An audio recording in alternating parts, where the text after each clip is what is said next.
রৌদ্র মুচকি হাসে। বিছানা ছেড়ে ধীর গতিতে এগিয়ে আসে অরিনের দিকে। ক্ষণিকের মাঝে রৌদ্র অরিনের পিছনে এসে দাঁড়ায়। তার শরীর আর অরিনের পিঠের মাঝে দূরত্ব একেবারেই সামান্য। অরিন উপলব্ধি করছে তার পিঠে আছড়ে পড়ছে রৌদ্রের গরম নিঃশ্বাস। রৌদ্রের উপস্থিতি নিজের এতটা কাছে পেয়ে অরিনের সর্বাঙ্গ কেঁপে ওঠে। মেরুদণ্ড বেয়ে নেমে যায় এক শীতল স্রোত। কাপা কাপা হাত দুটো খপ করে মুচড়ে ধরে জামার একাংশ। অন্যদিকে রৌদ্র এক অনিমেষ ঘোর লাগা নয়নে তাকিয়ে আছে তার মনোহরণের দিকে।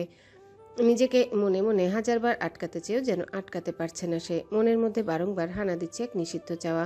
বারবার তার ইচ্ছে করছে অরিনকে এক ছুটে ছুঁয়ে দিতে, গভীরভাবে ছুঁয়ে দিতে। এই মুহূর্তে রৌদ্রের নিমিষে পারিবারিক সকল নিষেধাজ্ঞা, সম্পর্কের সকল বেড়িবাঁধ ভেঙে ফেলতে ইচ্ছা করছে। রৌদ্র ঘোর লাগা চোখে অরিনের ফর্সা মসৃণ ঘাড়ে তাকিয়েছে। সেখানে শোভা বর্ধনকারী হিসেবে জ্বলজ্বল করছে এক কালো কুচকুচে তিল। রৌদ্রের না জানি কি হলো, সে কোনরূপ কাল বিলম্ব না করে আলতো হাতে ছুঁয়ে দেয় অরিনের ঘাড়ে থাকা কুচকুচে কালো তিলটি। অরিন তৎক্ষণাৎ কেঁপে ওঠে, মূর্ছা যায় এক অমীমাংসিত লজ্জায়। রৌদ্রের বুঝি এতটুকুতে মন ভরল না। সে এবার করে বসলো আরেক অবিশ্বাস্য ঘটনা। অরিনের কনুই ধরে একটা নেতাকে দেয়াল ঘেঁষে দাঁড় করিয়ে দেয়। ঘটনার আকস্মিকতায় অরিন ভরকে যায়। অবিশ্বাস্য চোখে তাকিয়ে থাকে রৌদ্রের দিকে। রৌদ্র তার এক হাত রাখে অরিনের পাশ ঘেঁষে দেয়ালের উপর। এমন ভাব অরিনকে বুঝিয়ে আটকে ফেলবে নিজের চক্ষু সম্মুখে। অরিন এখনও একই ভঙ্গিতে রৌদ্রের দিকে তাকিয়ে। আর রৌদ্র, তার কি হলো আজ? সে কি ভুলে যাচ্ছে নিষিদ্ধ কাজের পরিণাম? সে কি হেরে যাচ্ছে নিজের কাছে করা বেনামি ওয়াদার কাছে? সে কি আবারও ডুবে যাচ্ছে অরিনের প্রেমের অতুল গহ্বরে?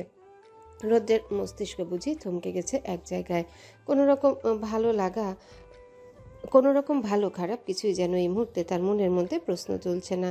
সে বুঝি হারিয়ে যাচ্ছে অরিনের মায়াবী মুখের আদলটিতে। রৌদ্র ধীরে ধীরে তার শীতল হাতটি অরিনের গালে স্পর্শ করায়। অরিন সেই শীতল স্পর্শ সহ্য করতে না পেরে নিজের ঠোঁট কামড়ে ধরে, চোখ দুটো কুঁচকে বন্ধ করে ফেলে সঙ্গে সঙ্গে। অরিনের এমন অবস্থা দেখে রৌদ্রের যেন নিজেকে সামলানো দায় হয়ে পড়েছে। সে নিজের মনের মধ্যে ওঠা নিষিদ্ধ চাওয়াগুলোকে দমাতে তৎক্ষণাৎ নিজের হাতে কামড় বসায়। ব্যথায় চোখ মুখ কুঁচকে আসে তার। ক্ষণকাল বাদে রৌদ্র কিছুটা স্বাভাবিক হয়, হাত সরিয়ে নেয় অরিনের পাশ হতে। আর অরিন, সে তো এখনও চক্ষু কুঁচকে বন্ধ করে রেখেছে। চোখ খোলা থাকলে হয়তো দেখতে পারত এক পাগল প্রেমিক পুরুষের নিজেকে দমানোর কতরূপ চেষ্টা। রৌদ্র শান্ত চোখে সেদিকে এক পলক তাকায়, পরে দৃষ্টি অন্যদিকে তাক করে রাশভারী কণ্ঠে বলে, অরে, পুরুষ মানুষ হচ্ছে শুকনো কাঠের ন্যায়, আর নারী হচ্ছে জ্বলন্ত আগুনের শিখা। তাই নারীর সংস্পর্শে আসলে পুরুষের ছাই হওয়া অনিবার্য। অরিন চট করে চোখ খুলে রৌদ্রকে আবিষ্কার করে নিজের অনেকটা দূরে, তার সম্পূর্ণ মস্তিষ্ক জুড়ে এখনো ঘুরপাক খাচ্ছে রৌদ্রের বলা কথাগুলো। একে একে দুই মিলিয়ে যখন সবটাই তার বোধগম্য হলো, তখনই তার মুখের আদলে এসে হানা দিল রাজ্যের লজ্জা আর অস্বস্তি। ফলস্বরূপ তার নাকের ডগা আর গাল দুটোতে ছেয়ে যায় রক্তিমাভা। রৌদ্র একবার সেদিকে তাকিয়ে সঙ্গে সঙ্গে অন্যদিকে দৃষ্টি ঘোরায়। এই মেয়ের দিকে আরেকবার তাকালে রৌদ্রের যে নিজেকে হারিয়ে ফেলা সুনিশ্চিত। রৌদ্রর দৃঢ় চোয়াল আরো খানিকটা দৃঢ় হয়ে উঠে। সে গম্ভীর কণ্ঠে বলল, অরি, রুমে যা। অরিন বুঝি এই কথাটারই অপেক্ষায় ছিল। সে মাথা নিচু করে এক ছুট লাগায় নিজের রুমের উদ্দেশ্যে। ছুটে এসে রুমে ঢুকে দরজা লাগিয়ে দেয় অরিন। সেখানে দরজায় পিঠ ঠেকিয়ে হাঁপাতে থাকে অনবরত। মুখে রক্তিম আভা আর মনে কোনো এক অজানা তৃপ্তি পেয়ে যাওয়ায় অবাধ সুখ। অরিনের মনে হচ্ছে আজ আবার অতিরিক্ত সুখ সহ্য করতে না পেরে ওর মরণ না হয়ে যায়। না না, ওর তো এখন মরলে হবে না। ভালোবাসার মানুষটার সাথে এখনও যে বেঁচে থাকতে হবে বহুদিন, একসঙ্গে পাড়ি দিতে হবে বহু পথ। অরিনের আজ নিজেকে বড্ড ভাগ্যবতী মনে হচ্ছে। সত্যি কি তাহলে তার অনুমানই সঠিক ছিল? যদি তাই হয়ে থাকে তাহলে তার আর দেরি করা চলবে না। খুব শীঘ্রই মনের কথা জাহির করতে হবে তার। রৌদ্র কাউচে হেলান দিয়ে কপালে আঙ্গুল ঠেকে চোখ বন্ধ করে আছে। তার এই মুহূর্তে বিরাট টেনশন হচ্ছে। না জানি তখনকার করা নিজের অনিয়ন্ত্রিত ব্যবহারে অরিন কি নাকি মনে করলো আবার। তৎক্ষণাৎ রৌদ্রের মাথায় এক অন্য চিন্তা এসে হানা দেয়। সে ভাবে, অরিন কি আমায় ভুল বুঝলো? রৌদ্র এবার শটান হয়ে বসে, হাত দিয়ে চুলগুলো খামচে ধরে বিড়বিড়িয়ে বলে, উফ, এত কন্ট্রোললেস কি করে হলাম আমি? এবার কি করে সামাল দেবো সবটা? পরের দিন সকালবেলা ডাইনিং টেবিল জুড়ে খাবারের সমারোহ। বাড়ির সকলে ইতিমধ্যে একসাথে হয়েছেন ব্রেকফাস্ট করতে, শুধুমাত্র রৌদ্র বাদে। খাবার খেতে খেতে প্রত্যেকেই টুকটাক কথা বলছে, অথচ কবির সাহেব একেবারেই নিশ্চুপ। তিনি আঙ্গুল দিয়ে অন্য মনস্ক হয়ে রুটি ছিঁড়ছেন শুধু, মুখে তুলবার নাম নেই। সাব্বির সাহেব খাবারের এক ফাঁকে বড় ভাইয়ের দিকে তাকান। কবির সাহেবকে খাবারের দিকে অন্য মনস্ক থাকতে দেখে সাব্বির সাহেব ভ্রু কুঁচকিয়ে বলে, ভাইজান। হঠাৎ ডাকে এক প্রকার হকচকিয়ে ওঠেন কবির সাহেব। তিনি এদিক ওদিক একবার চোখ বুলায়। সকলেই নিজেদের মাঝে ব্যস্ত। কবির সাহেব কিছুটা স্বস্তির নিঃশ্বাস ছাড়ে। সাব্বির সাহেবের দিকে তাকিয়ে গম্ভীর কণ্ঠে বললেন, হুম, বল, কিছু বলবি?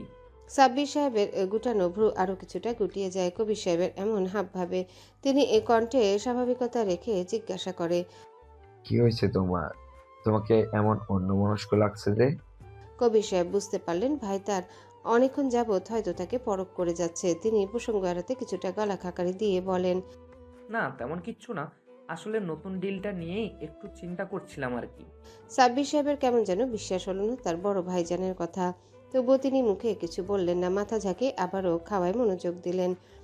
তাদের খাবারের মাঝে সেখানে উপস্থিত হয় রৌদ্র। একেবারে হসপিটালের জন্য রেডি হয়ে তারপর এসেছে। শ্যামবর্ণ পুরুষটি দৃঢ় চোয়ালে খোঁচা খোঁচা দাড়ি, বিড়াল চোখে বরাবরের মধ্যে খয়েরি ফ্রেমের চশমা আটানো, পরনে off white shirt, black pant, হাতে সিলভার কালার ওয়াচ আর বুকে সামনে দুটো বোতাম খোলা। রৌদ্র চেয়ার টেনে বসে পড়ে।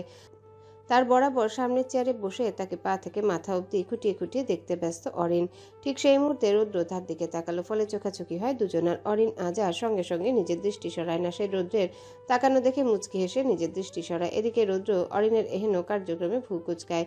মনে মনে উত্তর খুঁজে অরিনের এমন কাণ্ডের কারণ, কিন্তু উত্তর বরাবরই শূন্য। পরে নিজের দৃষ্টি অরিনের উপর থেকে সরিয়ে খাবারের দিকে মনোযোগ দেয় রৌদ্র। খাবারের মাঝে বরাবরের মতো আজও রৌদ্র দু একবার অরিনের দিকে আর চোখে তাকায়। তখনই চোখাচোখি হয় অরিনের সাথে। তার মানে কি অরিনও তার দিকে তাকিয়েছিল এতক্ষণ? রৌদ্রর এবার বেশ চিন্তা হয়। ভাবতে থাকে পরবর্তী আগাম ঘটনা সম্পর্কে। দুপুর 12টা। রৌদ্র তার কেবিনে বসে দু একটা পেশেন্টের ফাইল ঘাটছে। তখনই কেউ একজন হন্তদন্ত পায়ে প্রবেশ করে তার কেবিনে। রৌদ্রর হাতে থাকা ফাইলগুলো থেকে এক পলক নজর সরিয়ে দৃষ্টিপাত করে সামনে থাকা ব্যক্তিটির দিকে। পরক্ষণে ভ্রুক্ষেপীনভাবে আবারও দৃষ্টি আনে ফাইলগুলোর দিকে। রৌদ্রের এহেন ভ্রুক্ষেপীন আচরণে দাঁত কটমট করে রেহান। রৌদ্রের টেবিলের উপর সশব্দে থাপা বসিয়ে মেকি রাগ দেখিয়ে বলল, শালা আমাকে কি তোর মানুষ মনে হয় না, না রে? রৌদ্র ফাইলগুলো আড়ালে মুচকি হাসলো। কিয়ৎকাল বাদে আবারও তা মিলিয়ে গেল অজানায়। এবার হাতের ফাইলগুলো টেবিলের উপরে রাখে চেয়ার ছেড়ে দাঁড়িয়ে আড়মোড়া ভাঙার ভঙ্গিতে বলে, Dude, your words need a correction. I'm your Samanthi, not Shala. বলে এ ভাব দেখে দুহাত পকেটে গুজে শটান হয়ে দাঁড়ায় রৌদ্র। এদিকে রৌদ্রের কথায় দাঁতকির মিলিয়ে এগিয়ে আসে রেহান। রৌদ্রের মুখোমুখি দাঁড়িয়ে শক্ত গলায় বলল, রাখ তো শালা সুমন্দি। এখন আগে সরকারি হসপিটালের লোকগুলোকে দেখে আসলাম। মাই গড, কি অবস্থা করেছিস ওদের। এ পর্যায়ে থামে রেহান। আবারও কিছুটা মনে পড়ার ভঙ্গিতে বলে ওঠে, এটা আছে, আর ডক্টররা বললো ওদের নাকি ওইটা আর চলবে না। আচ্ছা, সবগুলোর একসাথে একই সমস্যা হলো কি করে? এ বিষয়ে তুই তো কিছু করিস নে। রৌদ্র রেহানের কথায় ভাবলেশীন ভঙ্গিতে দাঁড়িয়ে, যেন রেহান এই মুহূর্তে তেমন কোনো জরুরি কথাই বলছে না। রেহান আবারও খানিক রাগ দেখিয়ে বলে, কিরে, আম আস্কিং ইউ সামথিং, উত্তর দে। রৌদ্র এবার মুখ খুলে দৃঢ় চোয়াল শক্ত করে জবাব দেয়, হ্যাঁ, আমি করেছি। So what? রেহান বুঝি আকাশ থেকে পড়ল। বিস্ফোরক নেত্রে তাকিয়ে রইল রৌদ্রের দিকে। কণ্ঠে অবাকের রেশ ধরে বলল, সিরিয়াসলি বাড়ি সবগুলোর ওই একেবারে অখোঁজে? সিরিয়াসলি বাড়ি আর সবগুলোর ওইটা একেবারে অকেজো করে দিলি? একটু তো রং করতে পারতে। রৌদ্র আগের ন্যায় বলল, যারা আমার সানশাইনের দিকে হাত বাড়াবে তাদের যে এমনটাই হবে। বলে সে রেহানের কাছে গিয়ে তার পিঠ চাপড়ে বলল, তাদের কথা বাদ দে, চল একসঙ্গে লাঞ্চ করা হোক। রেহান রৌদ্রের ভাবলেশীন কথাবার্তায় বুঝতে পারে একে কিছু বলার আর পাথরে নিজের মাথা ঠোকানো একই বিষয়। তাই তো রেহান নিজেকে স্বাভাবিক করে সম্মতি জানায় রৌদ্রের কথায়। অতঃপর দুজন মিলে চলে যায় ক্যান্টিনে। রৌদ্র আর রেহান নিজেদের পছন্দসই খাবার অর্ডার করে টুকটাক এটা সেটা নিয়ে কথা বলতে থাকে। ঠিক তখনই রৌদ্রের ফোন বেজে ওঠে। রৌদ্র কথা বলার মাঝে অত গুরুত্ব দেয় না, কিন্তু পরপর দুটো কল আসায় বাধ্য হয়ে কথা থামিয়ে পকেট থেকে ফোন বের করে সামনে ধরে রৌদ্র। তৎক্ষণাৎ ফোনের স্ক্রিনে ভেসে ওঠা নাম্বার দেখে চোখ ছানা ভরা হয়ে আসে তার। বেখেয়ালি বশত টেবিলের উপর ঠেকিয়ে রাখা হাতটা সাইড থেকে পড়ে যায়। রেহান রৌদ্রের এমন হাবভাবে বেকুব বনে যায়। রৌদ্রের মুখের সামনে চুটকি বাজিয়ে জিজ্ঞাসা করে, হেই, কি হলো তোর? কতক্ষণ যাবৎ কলটা বাজছে, ধরছিস না কেন? কে কল দিয়েছে? রৌদ্রর কানে কি কথাটা আদৌ পৌঁছাতে পেরেছে সে এখনো অবাক লোচনে তাকিয়ে ফোনের স্ক্রিনে। রেহান এবার মেজাজ হারালো, খেকিয়ে উঠে জিজ্ঞাসা করলো, কে কল দিয়েছে বলবি তো ভাই? প্রতি উত্তরে রৌদ্র এবারও নিশ্চুপ। রেহান আর কিছু জিজ্ঞাসা না করে বিড়বিড়িয়ে সামনে থাকা পানির বোতলে চুমুক লাগায়। সেই মুহূর্তে রৌদ্র হঠাৎ বিড়বিড়িয়ে বলল, সানশাইন। সাথে সাথে মুখ থেকে সব পানি ছিটকে ফেলে রেহান। আকস্মিক আকস্মিকতায় পানি উঠে যায় নাকে মুখে, কাশতে থাকে অনবরত। এদিকে রেহানের মুখ থেকে ছিটকে ফেলা পানি সব গিয়ে পড়ে রৌদ্রর গায়ে। তৎক্ষণাৎ রৌদ্র অবাকের রেশ কাটিয়ে দ্বিগুণ ক্রোধ নিয়ে তাকায় রেহানের দিকে, কটমট করে বলে, ইডিয়েট, কি করলি এটা? রেহানকে আর সেদিকে হুঁশ আছে? বেচারা রৌদ্রের কথা এতটাই শখ খেয়েছে যে এখন নাকে মুখে উঠে যাচ্ছে, তাই অবস্থা। রৌদ্র রেহানের অবস্থা অবলোকন করে আর কিছু বলল না। বিরক্তির সাথে মুখে চকারান্ত শব্দ করে গা থেকে পানি ঝাড়বার বৃথা চেষ্টা চালায়। এত কিছুর মাঝে রৌদ্র প্রায় ভুলেই বসেছিল যে কেউ একজন তাকে অনবরত কল দিয়ে যাচ্ছে। রৌদ্রের হঠাৎ খেয়াল হয় ফোনের কথা। সাথে সাথে সে কল ব্যাক করে। নাম্বারটিতে যতবার রিং হচ্ছে ঠিক ততবার রৌদ্রের হার্টবিটও ফাস্ট হচ্ছে। মনে মনে বারংবার হানা দিচ্ছে অহেতুক কিছু দুশ্চিন্তা। বরাবরই সে চিন্তা একজনকে ঘিরেই। ভাবছে, ও ঠিক আছে তো? কোনো বিপদ হলো না তো? একবার দুবার রিং হতে ওপাশ থেকে ফোনটা রিসিভ হলো। রৌদ্র এখনও চোখ বন্ধ করে ফোনটা কানে ঠেকিয়ে রেখেছে। ওপাশ হতে কোনো শব্দ না আসায় রৌদ্র এবার চোখ মেলে গম্ভীর গলায় শুধায়, অরি, ওপাশ থেকে কি কেউ হাসলো? কিন্তু কই, আওয়াজ তো আসলো না। তবে কি সে নিঃশব্দে হাসছে? রৌদ্র বিষয়টা বুঝতে পেরে মুচকি হাসে। ক্ষণকাল বাদে আবারও বলে, অরি। ওপাশ থেকে এবার শব্দ আসলো, তবে ধিমি স্বরে। জি। রৌদ্র আবারও গম্ভীর গলায় জিজ্ঞাসা করে। এ সময় কল দিলি, সব ঠিক আছে? অরিন এবার নিশ্চুপ। সাহস করে কল তো দিয়ে দিল, কিন্তু এবার বলবেটা কি? অরিন এবার নিজের উপর বিরক্ত হয়। রোজ তো একা একা রোদ ভাইকে কল্পনা করে কত শত কথা বলে, তাহলে আজ কেন বলতে পারছে না কিছুই? কেন এমন লাগছে তার? অরিন এবার ঘর ছেড়ে বারান্দায় যায়। দূর আকাশে দৃষ্টি রেখে গভীর শ্বাস ফেলে। অন্যদিকে সেই নিঃশ্বাসের শব্দ কর্ণগোচর হতেই কানে একজনের হৃদয়ে যে তোলপাড় শুরু করে দিয়েছে, তার খবর কি রাখে অষ্টাদশী? অরিন মনে অজস্র সাহস সঞ্চার করে আমতা আমতা করে বলল, ইয়ে মানে আপনি কি লাঞ্চ করেছেন রোদ ভাই? রৌদ্র থমকায়। অবিশ্বাস্য চোখে একবার ফোনটাকে সামনে এনে দেখে এটা আদৌ কি অরিনের নাম্বার কিনা। হ্যাঁ, ঠিকই তো আছে সবটা। এটা তো অরিনের নাম্বারই। রৌদ্র কিছুটা চিন্তিত ভঙ্গিতে বলল। Ori, are you okay? Orin রৌদ্রের এহেন কথায় ভ্যাবাচাকা খেয়ে যায়। সহসা তার হাসি হাসি মুখটা থেমে যায়। সে হতভম্ব গলায় বলে ওঠে, মানে আমি তো সুস্থই। রৌদ্র এবার হাঁফ ছেড়ে বাঁচে, কিন্তু তখনই কিছু মনে পড়ার ভঙ্গিতে ভ্রু গোটায়। মনে মনে বিচলিত হয়ে পড়ে এক আগাম অশনি সংকেতের আগমনে। রৌদ্রকে চুপ থাকতে দেখে অরিন আবারও বলে, রোদ ভাই লাঞ্চ করেছেন? রৌদ্র অরিনের ডাকে সম্বিত ফিরে পায়। নিজেকে স্বাভাবিক করে গম্ভীর কণ্ঠে বলল। না, এখনো করিনি। অরিন তখন বিচলিত হয়ে পড়ে, কণ্ঠে তার একরাশ অধিকার বোধ। কেন এখনো খাননি কেন? বেলা কয়টা বাজে দেখেছেন একবারও আপনি? এরকম করলে তো শরীর খারাপ করবে, বুঝেন না আপনি? ডক্টর হয়েও শরীরের প্রতি এত অবহেলা আপনার? রৌদ্র যেমন চিন্তিত, তেমনি মনে মনে তার এক অদ্ভুত তৃপ্তি। এই যে তার সানশাইন এখন কি সুন্দর, তার উপর অভিমান করছে, ফোন দিয়ে খোঁজ খবর নিচ্ছে। এগুলো সবই যে রৌদ্রের কল্পনা ছিল, কিন্তু আজ যে তা বাস্তবে পরিণত হলো। রৌদ্র এক মুহূর্তের জন্য নিজের সব দুশ্চিন্তা ভুলে গেল। অরিনকে আরেকটু বাজিয়ে দেখবার লক্ষ্যে বলল, আমি খাইনি বলে তোর এত দুশ্চিন্তা হচ্ছে কেন? কাহিনী কি? হঠাৎ এমন কথায় অপ্রস্তুত হয় অরিন। মনে মনে মানানসই উত্তর খুঁজে, কিন্তু উত্তর আর মেলে না। অরিন কিছুটা ইতস্তত হয়ে বলতে থাকে, না তেমন কিছু না, এমনি জিজ্ঞেস করলাম আর কি। রৌদ্র অরিনের ইতস্ততা বেশ বুঝতে পারে। নিঃশব্দে হেসে নিচের ঠোঁট কামড়ে ধরে। অতঃপর আবারও এক ঘোর লাগা কণ্ঠে বলে ওঠে। কিছু কিছু প্রশ্নের উত্তর অজানাই থাক। রৌদ্র কিছুটা দম নেয়, পরে স্বাভাবিক কণ্ঠে বলে, মিস, আমি খাবার খেয়ে নিচ্ছি, আপনি নিজের খেয়াল রাখবেন। আর হ্যাঁ, আপনার জন্য কিছু আনতে হবে কি? আসার সময় না হয় নিয়ে আসলাম। অরিন বুঝি খুশিতে আটখানা। খুশির চোটে গলা দিয়ে আওয়াজ বের হচ্ছে না। মানুষটা এত সুন্দর করে কথা বলে, ইচ্ছে করে সারাদিন শুধু মনোযোগ দিয়ে তার কথাই শুনতে। অরিন মৃদু হেসে ধীশ্বরে বলে, কিছু লাগবে না, আপনি সাবধানে আসবেন, রাখছি। বলে আর এক মুহূর্ত দেরি না করে ফোন কেটে দেয় অরিন। মনে মনে নিজেকে বাহবা দিতে ভুলে না সে। ভাবা যায় ঠিক কতটা সাহস সঞ্চার করে কথাগুলো বলেছে। অন্যদিকে রৌদ্র ফোনটা কান থেকে নামিয়ে বুকে চেপে ধরে। মুখ ফুঁড়ে অস্ফুট স্বরে বেরিয়ে আসে, হায়, মে মার যাবা।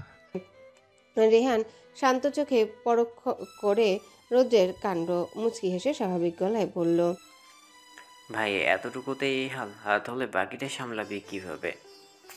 রৌদ্রের কি আর রেহানের সে কথায় পাত্তা দেবার মতো সময় আছে? সে তো ব্যস্ত নিজের ভাবনায়। বেশ কিছুক্ষণ পর রৌদ্র ফোনটা বুক থেকে উঠিয়ে সামনে ধরে। অতঃপর বলে, পরিশেষে তুমি প্রেমে পড়লে তবে? মা, আমি তো তোমায় অন্য কারো কথা জিজ্ঞেস করছি না, বলো। আমি শুধু সেই মানুষগুলোর কথা জিজ্ঞেস করছি যাদের জন্য তুমি রোজ কাঁদো। কেন প্রতিবার কথাগুলো এড়িয়ে যাও মা? কেন? মেয়ের কথায় বরাবরের মতোই নীরবতা পালন করেন আমরিন বেগম। কি জবাব দেবে মেয়ের কথায় তিনি? আছে কি কোনো উত্তর? থাকলেও বা কি? তিনি কি আর বলতে পারবেন সবটা? ইকরার মেজাজ বিগড়ে যায়। সে কাটকাট গলায় আবারও মায়ের উদ্দেশ্যে প্রশ্ন ছুড়ে। বলবে না তো? ঠিক আছে, বলতে হবে না। আমায় কেন বলবে? আমি কি? আমরিন বেগম মেয়ের কথায় মুহূর্তে রণমূর্তি ধারণ করে শক্ত গলায় বলেন, কি সব বলছো তুমি? কিছু বলছি না বিধায় যা নয় তাই বলবে? মায়ের সঙ্গে এরূপ ব্যবহার করবে তুমি? ইকরা নিজের ভুল বুঝতে পারে। সে ছুটে এসে মাকে শক্ত করে জড়িয়ে ধরে। মায়ের বুকে নাক ঘষে কাঁদো কাঁদো হয়ে অপরাধী স্বরে বলল, সরি মা, বিশ্বাস করো, তোমায় কষ্ট দেওয়ার জন্য আমি এসব ভুলতে চাইনি। আমি আমি যে তোমার চোখের পানি আর সহ্য করতে পারি না মা। ইকরার কথায় আমরিন বেগমের বুকটা কেঁপে উঠে। চোখে এসে ভিড় জমায় অশ্রুকণারা। ছলছল চোখে এদিক ওদিক তাকিয়ে চোখের বাড়িকণাগুলো লুকানোর বৃথা চেষ্টা চালান তিনি, কিন্তু ফলাফল বরাবরই শূন্য। চোখ বেয়ে গড়িয়ে পড়ে দুফোঁটা নোনতা জল। আমরিন বেগম তার কাঁপা কাঁপা হাতটি মেয়ের মাথায় রাখলেন। ধরে আসা গলায় বললেন, অতীত বড্ড খারাপ রে মা, সেটা যত আড়ালে থাকে ততই মঙ্গল। ইকরা মায়ের কথায় ভিন্ন এক গভীরতার সন্ধান পায়। চট করে সে মায়ের বুক থেকে মাথা উঠিয়ে সোজা হয়ে দাঁড়ায়। মায়ের দিকে তাকিয়ে এবার কিছুটা সাহস সঞ্চার করে আমতা আমতা করে বলল, আম্মু, লাস্ট একটা প্রশ্ন করি। আমরিন বেগম মেয়ের কথায় জিজ্ঞাসু দৃষ্টিতে তাকায়। সেদিকে তাকে ইকরা আবারও বলে ওঠে, দিন হসপিটালে যে ডক্টরের সাথে কথা হয়েছিল, সে সম্পর্কে আমার কি হয়? আমরিন বেগম থমকে গেলেন। তিনি তো সেদিনের ঘটনাটি একেবারে ভুলেই বসেছিলেন। নেহাত রৌদ্রের বিষয়ে তিনি ইফতি এবং তার স্বামী জানেন, কিন্তু ইকরা সে তো এই বিষয়ে কিছুই জানে না সেই ভয়ঙ্কর অতীতের স্মৃতি। ইকরা মায়ের অমন ভাবনায় পড়ে যাওয়া দেখে মায়ের হাতে আলতো ঝাঁকি দিয়ে বলে, বললে না সেদিন সেই ডক্টর তোমার ক্ষণে ক্ষণে কেন ফুপু বলেছিল? উনি কি সত্যি আমাদের আত্মীয় কেউ? আমরিন বেগম এবার মুখ খুললেন। দীর্ঘশ্বাস ফেলে বললেন, ও আমাদের আত্মীয়। আত্মীয়? কিন্তু এ কেমন আত্মীয়? আমার জানা মতে আমার কোনো মামা কিংবা খালা নেই, ইভেন চাচা ফুপুও তো নেই, তাই না? আমরিন বেগমের বুকে আবারও এক কাঁপন ছড়িয়ে পড়ে। তিনি দুরু দুরু বুকে এদিক ওদিকে তাকায়, হয়তো উত্তর খুঁজছেন কোনো। ইকরা মায়ের হঠাৎ পরিবর্তন লক্ষ্য করে ভ্রুকুটি করে আবারও জিজ্ঞাসা করে, না যে, উনি আমাদের কেমন আত্মীয়? কে হয় তিনি আমাদের? কি সম্পর্ক আমাদের সাথে তার? উনি কি সত্যি আমাদের আপন কেউ? আমরিন বেগম মেয়ের কথায় অতিষ্ঠ এক প্রকার চিৎকার করে কাঁদতে কাঁদতে বলে ওঠে, হ্যাঁ, ও আমার আপন বড় ভাইয়ের ছেলে, ইফতেখার এহসান রৌদ্র। আর আমি হচ্ছি ওর বড় ফুপু, আমরিন এহসান আখি। ইকরা মায়ের কথায় হতবাক হয়ে যায়। কাঁপা কাঁপা গলায় বলল, এহসান পরিবার আমাদের আত্মীয়? মেয়ের অবাক কণ্ঠে কোনোরূপ প্রতিক্রিয়া দেখান না আমরিন বেগম। সে তো অন্যদিকে মুখ ফিরিয়ে চোখে জল ফেলতে ব্যস্ত। খানিক সময় পেরিয়ে যাবার পর ইকরা নিজের হতভম্বতা কাটিয়ে স্বাভাবিক হয়। ঠোঁট কামড়ে ধরে কিছু একটা ভাবে সে। হুট করে কিছু মনে পড়ার ন্যায় মায়ের দিকে তাকায়। তারপর আমতা আমতা করে জিজ্ঞাসা করে, তাহলে আমার ভার্সিটির অ্যাকাউন্টিং প্রফেসর জনাব দাস ডেকে এসেছেন আমার মামা, ছোট মামা। ইকরার কথা শেষ হবার আগেই পেছন থেকে ভেসে আসে এক গম্ভীর কণ্ঠ। ইকরা সেদিকে তাকায়, দেখতে পায় বাড়ির দরজার সামনে পকেটে দুহাত গুজে ভাবলেশীন ভঙ্গিতে দাঁড়িয়ে আছে ইফতি। ইফতি বোনের দিকে তাকায়, ক্ষুদ্র নিঃশ্বাস ফেলে এগিয়ে আসে ধীর পায়ে। ইকরা সামনাসামনি এসে তার কাঁধে জড়িয়ে আগলে নেয় নিজের বুকের পাশে। ইকরা সে তো এখনো হতবিহ্বল হয়ে তাকিয়ে আছে ভাইয়ের দিকে। ইফতি বোনের হতবিহ্বলতা কাটাতে এবার নীরবতা ভাঙে। বাবুন, এহসান পরিবার আমাদের বড্ড কাছের মানুষ রে। সে বাড়ির প্রতিটা মানুষ আমাদের আপনজন। এমনকি শুধু তাদের পদবী এহসান নয়, আমাদের পদবীও এহসান। এক পর্যায়ে ইকরা একেবারে বাকশূন্য হয়ে পড়ে। চোখ বড়সড় করে তাকিয়ে রইল ভাইয়ের দিকে, মনে মনে ভাবছে। আমরাও এহসান বংশ? ইকরার ভাবভঙ্গিতে স্পষ্ট অবাকের রেশ। ইফতি সবটা বুঝে। অতঃপর মায়ের দিকে নজর ঘুরিয়ে দেখে তার মা শাড়ির আঁচলে মুখে গুজে কেঁদে যাচ্ছে। ইফতির বুকটা আবারও ভার হয়ে আসে মায়ের ক্রন্দন দেখে। তারপর নিজেকে সামলে নিয়ে গভীর নিঃশ্বাস টেনে বলল, আমার বাবার নাম জনাব শাহানুর এহসান, সান অফ আব্দুল মান্নান এহসান। ইকরা এবার নিজের হতবিহ্বলতা কাটিয়ে বিচলিত হয়ে বলে বসে, এহসান পরিবার শুধু আমার নানা বাড়ি নয়, দাদা বাড়িও। ভাইজান আসবো? তাপ নিয়ন্ত্রিত হিমশীতল কক্ষে নিজের বরাদ্দকৃত ডেস্কে বসে অফিসে কিছু জরুরি ফাইল ঘাটছিলেন কবির সাহেব। ছোট ভাইয়ের ডাকে কাজের মাঝে মনোযোগে ব্যাঘাত ঘটায়। রুষ্ট হওয়ার বদলে খুশি হলেন, বরং মুখের আদলে লম্বা একটা হাসি টানেন তিনি। আরে আয় ভেতরে, কতবার বলেছি এভাবে অনুমতি নিতে না। ভাইয়ের মুখে এরূপ কথা শুনে মুচকি হাসলো সাব্বির সাহেব। কেবিনে প্রবেশ করে ভাইয়ের মুখোমুখি চেয়ার টেনে বসে পড়েন আরামসে। অতঃপর ভাইয়ের দিকে তাকিয়ে উৎসুক গলায় বলেন, ভাইজান, রোহানের বাবা কল দিয়েছে, বলল আগামীকাল তো শুক্রবার, তোমার কথা মতো কালকে তারা আসবে বিয়ের ডেট ফিক্স করতে। কবির সাহেব এই কথা শুনে মুখভঙ্গি কিছুটা গম্ভীর করলেন। সাব্বির সাহেব বুঝি ভাইয়ের মনের অবস্থা আঁচ করতে পারলেন। ভাইয়ের এগিয়ে রাখা হাতের উপর নিজের হাত রেখে বললেন, ভাইজান, রুহির জন্য মন খারাপ লাগছে। কবির সাহেব নিশ্চুপ। হয়তো মনের কথা ভাইয়ের মুখে শুনে বাকরুদ্ধ হয়ে পড়েছেন। তিনি মাথা নিচু করে বসে রইলেন একইভাবে। সাব্বির সাহেব এবার শতভাগ নিশ্চিত হলেন ভাইয়ের ব্যাপারে। তিনি দীর্ঘ এক নিঃশ্বাস ফেলে বলতে শুরু করলেন, ভাইজান, মেয়ে সন্তানগুলো না এমনই হয়, তারা জন্মের পর থেকে কলেজার কাছাকাছি থাকে, মায়ের মতো ভালোবাসে, আদর্শের মতো সম্মান করে। তারপর তারা বড় হবার পর কোনো দায়িত্ববান পুরুষ এসে এক নিমিষে আমাদের কাছ থেকে তাদের নিয়ে যায়। আসলে ভাইজান, এখানে আমাদের করারই বা কি আছে বলতো? ওই যে ভাগ্যের লিখন প্রতিটা মেয়ের, একদিন না একদিন তাদের আমাদের ছেড়ে এ বাড়ি ছেড়ে যেতেই হবে। কবির সাহেব কি শুনলেন সবটা? হয়তো শুনলেন। এই যে তার আখিতয় কেমন চিকচিক করছে, মনে হচ্ছে এই বুঝি আর একটু হলে চোখের কোটর ছাড়িয়ে দুফোঁটা বাড়িকণা গড়িয়ে পড়বে অবলীলায়। তিনি নিজেকে সামলানোর ন্যায় চোখ দুটি বন্ধ করে নিলেন। তখনই তার কল্পনার মানসপটে ভেসে ওঠে রুহির জন্মানোর মুহূর্তটা। সেদিন ছিল মারাত্মক বর্ষার দিন। রাত তখন 9:20। কবির সাহেব আর সাব্বির সাহেব ভারী বর্ষণের তোড়ে অফিস ছেড়ে আসতে পারছিলেন না কোনো মতে। টিভিতে তখন দেখাচ্ছিল চারিদিকে কেমন পানিতে থই থই করা অবস্থা। রাস্তায় পানি জমার ফলে হয়েছে তীব্র যানজট। জুবাইদা বেগম এতক্ষণ ড্রয়িং রুমে বসে এসবই দেখছিল। কাল থেকে মনটা কেমন আনচান করছে তার। এই মুহূর্তে বাড়িতে তিনি আর রাফিয়া বেগম, অনিক আর রৌদ্র সে বিকেলের দিকে তাদের এক বন্ধুর জন্মদিন পালনের অনুষ্ঠানে গিয়েছে। এই তো কিছুক্ষণ আগে ফোন করে জানালে ভারী বৃষ্টিপাতে বের হওয়া মুশকিল। রাফিয়া বেগম আর জুবাইদা বেগমও তাদের নিষেধ করে দিলেন এই বৃষ্টি মাথায় করে ফিরতে। তায়েব সাহেব এখনও পুলিশ স্টেশনে, আর তাশরিক সাহেব গিয়েছেন বন্ধুদের সাথে ট্যুরে। ড্রয়িং রুমে এসব ভেবে জুবাইদা বেগম যখন অস্থিরতায় হাঁসফাঁস করছিলেন, তখনই তার সামনে এক কাপ আদা চা এগিয়ে দেয় রাফিয়া বেগম। জুবাইদা বেগম চোখের সামনে চা পেয়ে খানিকটা স্বস্তি পেলেন যেন। হাত বাড়িয়ে চায়ের কাপটা নিয়ে উজ্জ্বল চোখে তাকালেন রাফিয়া বেগমের দিকে। রাফিয়া বেগম তার তাকানো দেখে মুচকি হাসলেন। অতঃপর চোখ দিয়ে ইশারায় বোঝালেন পান করতে। প্রায় মিনিট 20 দুই বান্ধবীর মাঝে এটা সেটা নিয়ে আলাপ চলল।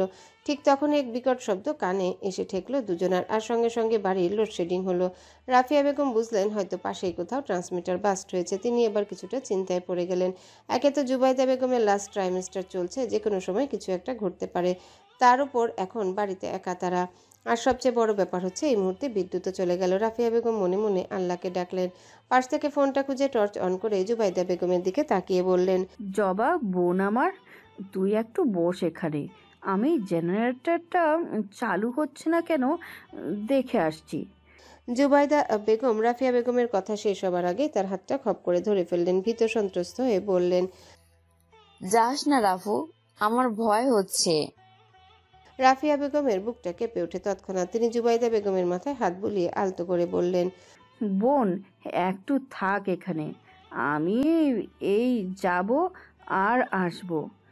জুবাইদা বেগম অনিচ্ছা সত্ত্বেও মাথা নাড়িয়ে সম্মতি জানালেন। রাফিয়া বেগম তার সম্মতি পেয়ে অন্ধকারে সাবধানে এগিয়ে গেলেন জেনারেটরের সুইচের কাছে। সেখানে গিয়ে তিনি বেশ কয়েকবার সুইচটি পেয়েও কোনো কুল কিনারা করতে পারলেন না।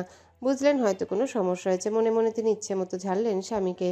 কয়েকদিন আগেও এরকম সমস্যা হয়েছিল, পরে তিনি জানিয়েছিল সবটা। কিন্তু কাজের চাপে সাব্বির সাহেবের হয়তো সবটাই ভুলেছেন। রাফিয়া বেগম ওসব চিন্তা বাদ দিয়ে রান্নাঘরের দিকে এগিয়ে গেলেন ধীর পায়ে।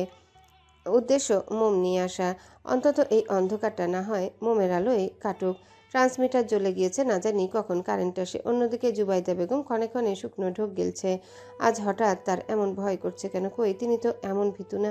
ভয় দূর করতে এটা সেটা নিয়ে ভাবতেও ভুললেন না তিনি, কিন্তু ভয়কে কোনোরূপেই দূর করতে না পেরে হাঁক ছাড়লেন জোরে।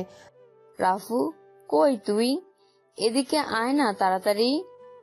রান্নাঘরে মোম খুঁজতে খুঁজতে জুবাইদা বেগমের কণ্ঠ কর্ণগোচর হয় রাফিয়া বেগমে। তিনি ব্যস্ত গলায় বলল, এই তো জবা হয়ে গেছে, আসছি আমি। বলতে বলতে তার হাতে আসে মোমের প্যাকেটটা। রাফিয়া বেগম হাঁপ ছেড়ে বাঁচলেন। একটা মোম ধরিয়ে হাঁটা ধরেন ড্রয়িং রুমের উদ্দেশ্যে। জুবাইদা বেগম যখন অস্থিরতায় কুপোকাত, তখন তার কানে আসে ফোনের রিংটোন। তিনি মনে মনে স্বস্তির নিঃশ্বাস ছাড়েন। ভাবলেন হয়তো কবির সাহেব ফোন করেছেন। তিনি আর ৭-৫ না ভেবে উঠে দাঁড়ালেন। রাফিয়া বেগমের ফোনে টর্চের ক্ষীণ আলোয় এগিয়ে গেলেন রুমের দিকে। রুমে এসে বিছানার পাশ হাতড়িয়ে ফোনটা খুঁজে পেলেন তিনি। ফোনটা হাতে নিয়ে ঘন ঘন নিঃশ্বাস ফেললেন। এতটুকু কাজেই যেন মূর্ছা যাচ্ছেন তিনি। ফোনটা সামনে ধরে স্ক্রিনের দিকে ভেসে ওঠা নাম্বারের দিকে তাকিয়ে মুচকি হাসলেন। রিসিভ করে কানে ঠেকিয়ে ধরলেন। ওপাশ থেকে ভেসে আসে তার চিরচেনা পুরুষের গম্ভীর গলা। জবা, তুমি ঠিক আছো?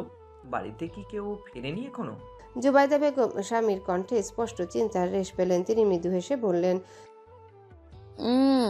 কেউ ফেরেনি। বাড়িতে কেবল আমি আর রাফি আছি। আর জানো, বাড়িতে কারেন্টও চলে গিয়েছে। কতবার করে বলেছিলাম জেনারেটরটা ঠিক করতে, কিন্তু তোমরা ভাইয়েরা শুনলে তো?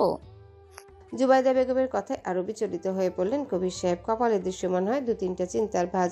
জানালার কাজ গলিয়ে বাহিরে দৃষ্টিপাত করে বললেন, জবা, তুমি সাবধানে থেকো। দয়া করে অন্ধকারের এই দিক সেদিক হেঁটো না। জুবাইদা বেগম স্বামীর কথায় মুচকি হাসলেন। বারণ করা সত্ত্বেও তিনি বারান্দার দিকে এগিয়ে গেলেন। কেন জানি তার এই মুহূর্তে বৃষ্টির পানি ছুঁতে বড্ড ইচ্ছে করছে।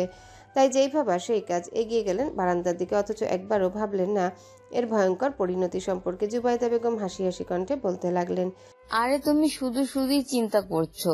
আমার কিছু এক বিকট চিৎকারে ধপ করে উপর হয়ে পড়ে যান জুবাইদা বেগম।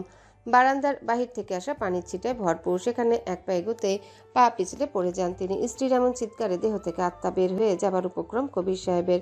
১ মিনিটের জন্য বাকরুদ্ধ হয়ে পড়েন তিনি। তৎক্ষণাৎ সম্বিত ফিরে পেয়ে দ্বিগুণ বিচলিত কণ্ঠে বলতে লাগলো, জবা, জবা, কি হয়েছে তোমার? এটা কিসের আওয়াজ ছিল? হ্যালো, হ্যালো, কথা বলছো না কেন? হ্যালো। অন্যদিকে জুবাইদা বেগমের চিৎকারে হুম্বিতম্বি করে অন্ধকারে ছুটে আসে রাফিয়া বেগম।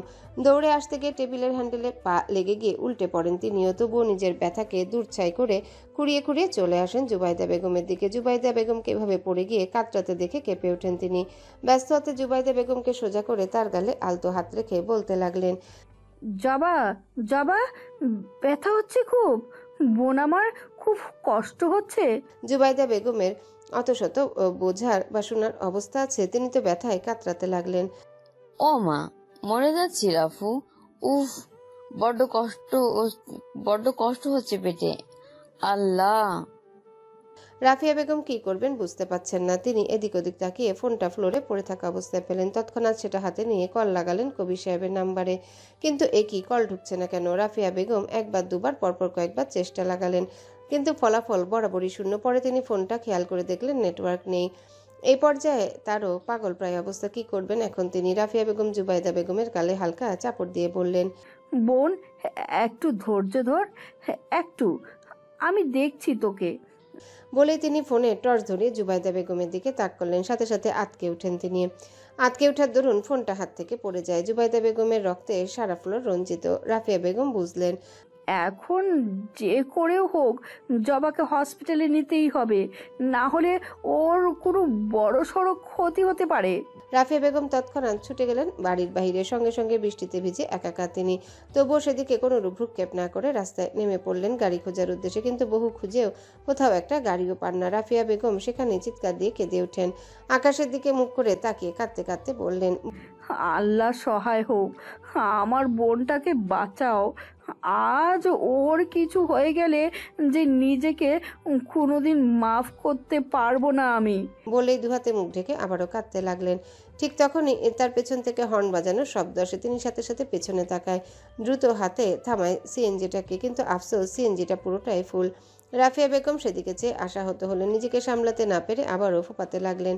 অন্যদিকে সিএনজি চালক সহ সকল যাত্রীরা রাফিয়া বেগমের অবস্থা দেখে ভড়কে যায়। তাদের মধ্যে থেকে একজন বলে ওঠে, আরে আরে কি করছেন? এভাবে কাঁদছেন কেন? রাফিয়া বেগম নিজের কান্না থামিয়ে হাত জোর করে বলে ওঠে, ভাই, আল্লাহর ওয়াস্তে আমার বোনটাকে বাঁচান।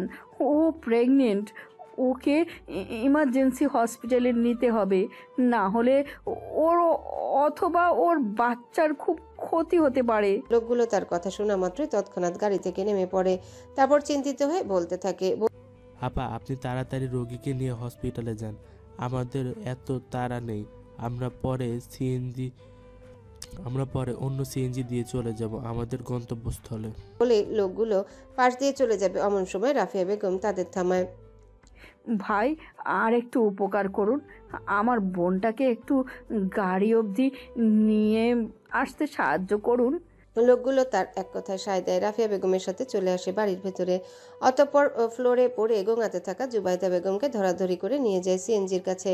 রাফিয়া বেগমও তাদের সাথে সাথে চলে। জুবাইদা বেগমকে সিএনজিতে বসিয়ে লোকগুলো তারা দেয় হসপিটালে নিয়ে যেতে। সিএনজি ড্রাইভারও সেই মোতাবেক গাড়ি ছোটায়, কিন্তু কিছু দূর এগিয়েতে গাড়ি থামাতে হয় তার। গাড়ি থামানো দেখে রাফিয়া বেগম বিচলিত হয়ে প্রশ্ন করে, ভাই, গাড়ি থামালেন যে? আফা, সামনে জ্যাম, কেমনে কি করি এখন কন্ত? রাফিয়া বেগম তৎক্ষণাৎ গাড়ির বাইরে তাকালেন। সত্যি চারিদিকে যানজট। রাফিয়া বেগম মনে মনে আল্লাহকে ডাকলেন। তারপর বৃষ্টি মাথায় নিয়ে বেরিয়ে পড়লেন সিএনজি থেকে। রাফিয়া বেগমের সারা শরীর ভিজে জুবুথুবু অবস্থা, তবুও তিনি সেদিকে বিন্দুমাত্র তোয়াক্কা না করে সামনে এগিয়ে গেলেন। দু একটা গাড়ির সামনে গিয়ে তিনি ট্রাফিক পুলিশকে অনুরোধ করতে থাকেন তাদের সিএনজিটিকে যাওয়ার রাস্তা করে দিতে। পুলিশ প্রথমে কিছু না বললেও রাফিয়া বেগমের মুখে সবটা শোনার পর তড়িঘড়ি করে রাস্তা ফাঁকা করে দেন। অতঃপর রাফিয়া বেগম পুলিশের প্রতি কৃতজ্ঞতা স্বীকার করে ফিরে আসে সিএনজির কাছে। সিএনজিটিও রাস্তা ফাঁকা পেয়ার এক মুহূর্ত কাল বিলম্ব না করে ছুটে চলে হসপিটালের দিকে। প্রায় মিনিট দশেক পর সিএনজিটা একটা প্রাইভেট হসপিটালের সামনে থামে। রাফিয়া বেগম সঙ্গে সঙ্গে গাড়ি থেকে নেমে আসে। ভেজা জুবুথুবু শরীরে খালি পায়ে খুঁড়িয়ে খুঁড়িয়ে দৌড় লাগে হসপিটালের ভিতর। তারপর চিৎকার দিয়ে হাঁক ছাড়ে, doctor, nurse, somebody please help, please help. Rafia বেগমের চিৎকার দুজন ওয়ার্ড বয় ছুটে আসেন। তাদেরকে দেখে রাফিয়া বেগম সবটা খুলে বললেন। সবটা শুনে ওয়ার্ড বয় দুজনে একটা স্ট্রেচার নিয়ে ত্রস্ত পায়ে এগিয়ে গেলেন গাড়ির দিকে। অতঃপর অতি সাবধানতার সহিত জুবাইদা বেগমকে ধরাধরি করে বের করলেন। জুবাইদা বেগম অতিরিক্ত ব্যথায় সে কবেই জ্ঞান হারিয়েছে। তার কি আর দিন দুনিয়ার খেয়াল আছে? এই মুহূর্তে রাফিয়া বেগম স্ট্রেচারের সাথে সাথে হাঁটতে লাগলেন আর আলতো হাতে জুবাইদা বেগমের গালে চাপড় দিচ্ছেন। কিন্তু না, জুবাইদা বেগম একেবারেই সেন্সলেস। প্রায় মিনিট দশেক হলো জুবাইদা বেগমকে কেবিনে নিয়ে যাওয়া। করিডোরে বসে কেবিনের দরজার দিকে উৎসুক দৃষ্টিতে তাকিয়ে আছেন রাফিয়া বেগম। বাহিরে এখনও তুমুল বৃষ্টি। রাফিয়া বেগমের হাত পা ইতিমধ্যে ঠান্ডা হয়ে আসছে। সেই কখন থেকে ভেজা শরীরে এসি নিয়ন্ত্রিত করিডোরে বসে আছেন তিনি। রাফিয়া বেগমের ঠোঁট কাঁপছে। তিনি হাত বাড়িয়ে পড়ে থাকা আঁচলটি গায়ে পেঁচিয়ে নিলেন, উদ্দেশ্য হালকা শীত নিবারণের প্রচেষ্টা। কিন্তু এতে কি আর হয়? তার শরীর যে এই মুহূর্তে রক্তশূন্য ফ্যাকাশে হয়ে যাচ্ছে। রাফিয়া বেগমের হঠাৎ কিছু মনে পড়ল। তিনি আঁচলটিকে আষ্টেপৃষ্ঠে জড়িয়ে নিয়ে দাঁড়িয়ে পড়লেন বসা ছেড়ে। যেই না রিসেপশনের দিকে এক কদম বাড়াবে অমনি পেছন থেকে একজনের রাশভারী কণ্ঠ কানে আসে। রাফিয়া বেগম থমকায়, তড়িৎ গতিতে পেছনে ফিরেন। তিনি দেখতে পায় মুখে মাস্ক, গায়ে অ্যাপ্রন জড়ানো ডাক্তারকে। রাফিয়া বেগম খোঁড়ানো পায়ে ডাক্তারের দিকে এগিয়ে আসেন। বিচলিত হয়ে বলতে লাগলেন, ডাক্তার, জবা ঠিক আছে তো? ওর কোনো ক্ষতি হয়নি তো? এই প্রশ্নের জবাবে ডাক্তার মৌন থাকেন। এতে যেন রাফিয়া বেগমের বুক মোচড় দিয়ে ওঠে। তিনি শুষ্ক ঢোক গিলেন। ডাক্তার, কিছু বলছেন না যে? ডাক্তার এবার মুখের মাস্ক সরালেন, অভিপ্রায় গলায় বললেন। রাফিয়া বেগম কাঁপা কাঁপা কণ্ঠে বললেন, কি সমস্যা? কোনো সমস্যা না ডাক্তার, আপনি আমার থেকে নিন। আমার ব্লাড গ্রুপ ও নেগেটিভ, আর আমি পুরোপুরি সুস্থ। প্লিজ যত রক্ত প্রয়োজন আমার থেকে নিন, তবুও ওকে সুস্থ করে তুলুন। ডাক্তার রাফিয়া বেগমের কথা শুনে কাল বিলম্ব না করে তাকে নার্স দিয়ে পাঠিয়ে দেয় অন্য একটা রুমে ব্লাড দিতে। রাফিয়া বেগমও নার্সের পিছু পিছু আসে। প্রায় 2 ঘন্টা পর কবির সাহেব আর সাব্বির সাহেব এক প্রকার ছুটে আসেন হসপিটালে। এই তো প্রায় ঘন্টাখানেক আগে রাফিয়া বেগম রিসেপশনে ফোন দ্বারা কল দিয়ে সবটা জানিয়েছে তাদের। কবির সাহেবের অফিস থেকে হসপিটালের দূরত্ব কেবলমাত্র 20 মিনিটের হলেও যানজটের কারণে আজ 1 ঘন্টা লেগেছে। কবির সাহেব ও সাব্বির সাহেব ত্রস্ত পায়ে এগিয়ে আসেন করিডোরের বেঞ্চিতে বসে থাকা রাফিয়া বেগমের নিকট। সাব্বির সাহেব নিজ স্ত্রীর এমন ফ্যাকাশে মুখখানা দেখে অস্থির হয়ে ওঠেন। স্ত্রীর কাঁধে আলতো হাত রাখতে খানিকের মাঝে তা ছিটকিয়ে সরিয়ে নেন তিনি। উপলব্ধি করেন স্ত্রীর গায়ে অস্বাভাবিক তাপমাত্রা। রাফিয়া বেগম কাঁধে কারো শীতল স্পর্শ পেয়ে মাথা উঁচু করেন। শুষ্ক ফ্যাকাশে চোখ মুখ নিয়ে স্বামীর দিকে তাকান তিনি। মুহূর্তে এতক্ষণের জমিয়ে রাখা দলা পাকানো কান্নাটুকু হুড়হুড় করে বের করে দেন তিনি। হু হু করে কেঁদিয়ে ওঠেন ধীশ্বরে। সাব্বির সাহেব প্রিয়তমা স্ত্রীর কান্না সহ্য করতে পারলেন না ঠিক। তিনি রাফিয়া বেগমের পাশে বসে তার কান্নারত মুখটি সযত্নে নিজের বুকের বাঁ পাশে লুকিয়ে নেন, বাহুডোরে আগলে ধরেন স্ত্রীকে। রাফিয়া বেগমও বুঝে এতক্ষণে একটা ভরসার স্থান পেল। কান্নারত অবস্থায় স্বামীর বুকে মুখ লুকিয়ে ভেঙে ভেঙে বলতে লাগলেন সবটা। রাফিয়া বেগমের মুখে সম্পূর্ণ ঘটনা শুনে উপস্থিত কবির সাহেব ও সাব্বির সাহেব দুজনের গায়ে কাঁটা দিয়ে ওঠে তৎক্ষণাৎ। কবির সাহেব আরও খানিকটা বিচলিত হলেন প্রাণপ্রিয় স্ত্রীর জন্য। মনে মনে আল্লাহর কাছে আর্জি জানাচ্ছেন প্রিয়তমা এবং অনাগত সন্তানের সুস্থতার জন্য। ঠিক তখনই অপারেশনের রুম থেকে ভেসে আসে বাচ্চার ক্রন্দনধ্বনি। সঙ্গে সঙ্গে বাহিরে উপস্থিত তিনজনে আলহামদুলিল্লাহ বলে ওঠে। কবির সাহেব ব্যস্ত পায়ে এগিয়ে যান অপারেশনের কেবিনের বন্ধ দরজার সামনে। মনটা কেমন আকুপাকু করছে স্ত্রী সন্তানের খোঁজ খবর জানার জন্য। বেশ কিছুক্ষণ পরে একজন নার্স নবজাতককে কোলে নিয়ে বেরিয়ে আসেন। কবির সাহেবকে অমন দরজার সামনে দাঁড়ানো দেখে কিছুটা ভড়কে যান তিনি। কবির সাহেবের ব্যাপারটা বোধগম্য হলো। তিনি আমতা আমতা করে কিছুটা সরে এসে আকুল গলায় বললেন, আমার বউ কেমন আছে? নার্স কিছুটা মুচকি হাসলো, মুখে হাসির রেশ টেনে ধরে বলল, আলহামদুলিল্লাহ, মেয়ে এবং মেয়ের মা দুজনেই সুস্থ। এই নিন আপনার বাচ্চাকে। বলেই তিনি নবজাতককে এগিয়ে দিলেন কবির সাহেবের দিকে। কবির সাহেব এক পলক তোয়ালে জড়ানো ছোট্ট দেহখানার নবজাতকটার দিকে তাকিয়ে কাঁপা কাঁপা হাত এগিয়ে কোলে তুলে নিলেন। অতঃপর ছোট্ট নবজাতকের মুখের আদলের দিকে তাকিয়ে রইলেন অপলক। প্রায় কিছুক্ষণ পর হালকা নাক টানা শব্দ আসে কবির সাহেবের দিক থেকে। আচ্ছা, কবির সাহেব কি কাঁদছেন? হয়তো পুরুষ মানুষ বলে আড়ালে রেখেছেন বাড়িকণাগুলো। কবির সাহেব এবার বিড়বিড় করে বলতে লাগলেন, আমার মা। দিন যত যায় মানুষের অতীতের কথাগুলো স্মৃতিতে পরিণত হয়। চোখ দুটো বন্ধ রেখে রুহির জন্মানোর মুহূর্তটাকে আরেকবার মনে করলেন কবির সাহেব। ভাবছে সেদিনকার ছোট্ট মেয়েটা তার আজ যে বড্ড বড় হয়ে গেছে। কবির সাহেব এসব ভেবে চাপা একটা দীর্ঘশ্বাস ফেলে। তারপর রাশভারী গলায় সাব্বির সাহেবকে বলেন, কালকেই ওদের বিয়ের ডেটটা ফিক্সড করে ফেলবো। সাব্বির সাহেব বড় ভাইয়ের চাপা আর্তনাদটা স্পষ্ট টের পেলেন। মাথা নিচু করে টেবিলের দিকে তাকিয়ে থেকে সম্মতি জানালেন ভাইয়ের কথায়। ঠিক তখনই তার মস্তিষ্কে এসে হানা দিল অন্য চিন্তা। আচ্ছা, আজ যেমন তার বড় ভাইজানের অবস্থা হচ্ছে ঠিক তেমন তো তারও হবে, তাই না? তাকেও তো মেয়ের বিয়ে দিতে হবে। মেয়েকে বিয়ে দেওয়ার কথাগুলো ভাবতে ভাবতে বুকটায় হঠাৎ কেমন চিনচিনে ব্যথা হচ্ছে সাব্বির সাহেবের। বাহ, মেয়ের বিয়ের কথা ভাবতেই তার এই অবস্থা হচ্ছে। না জানি বিয়ে দেওয়ার সময় কি হয়। হ্যালো মিস, শুনেছেন? কাঠফাটা রোদে ফাঁকা রাস্তায় অতিষ্ঠ হয়ে এক মনে হেঁটে যাচ্ছিল আহিরা। ঠিক তখনই পেছন থেকে ভেসে আসে কারো হাঁক ছোড়া।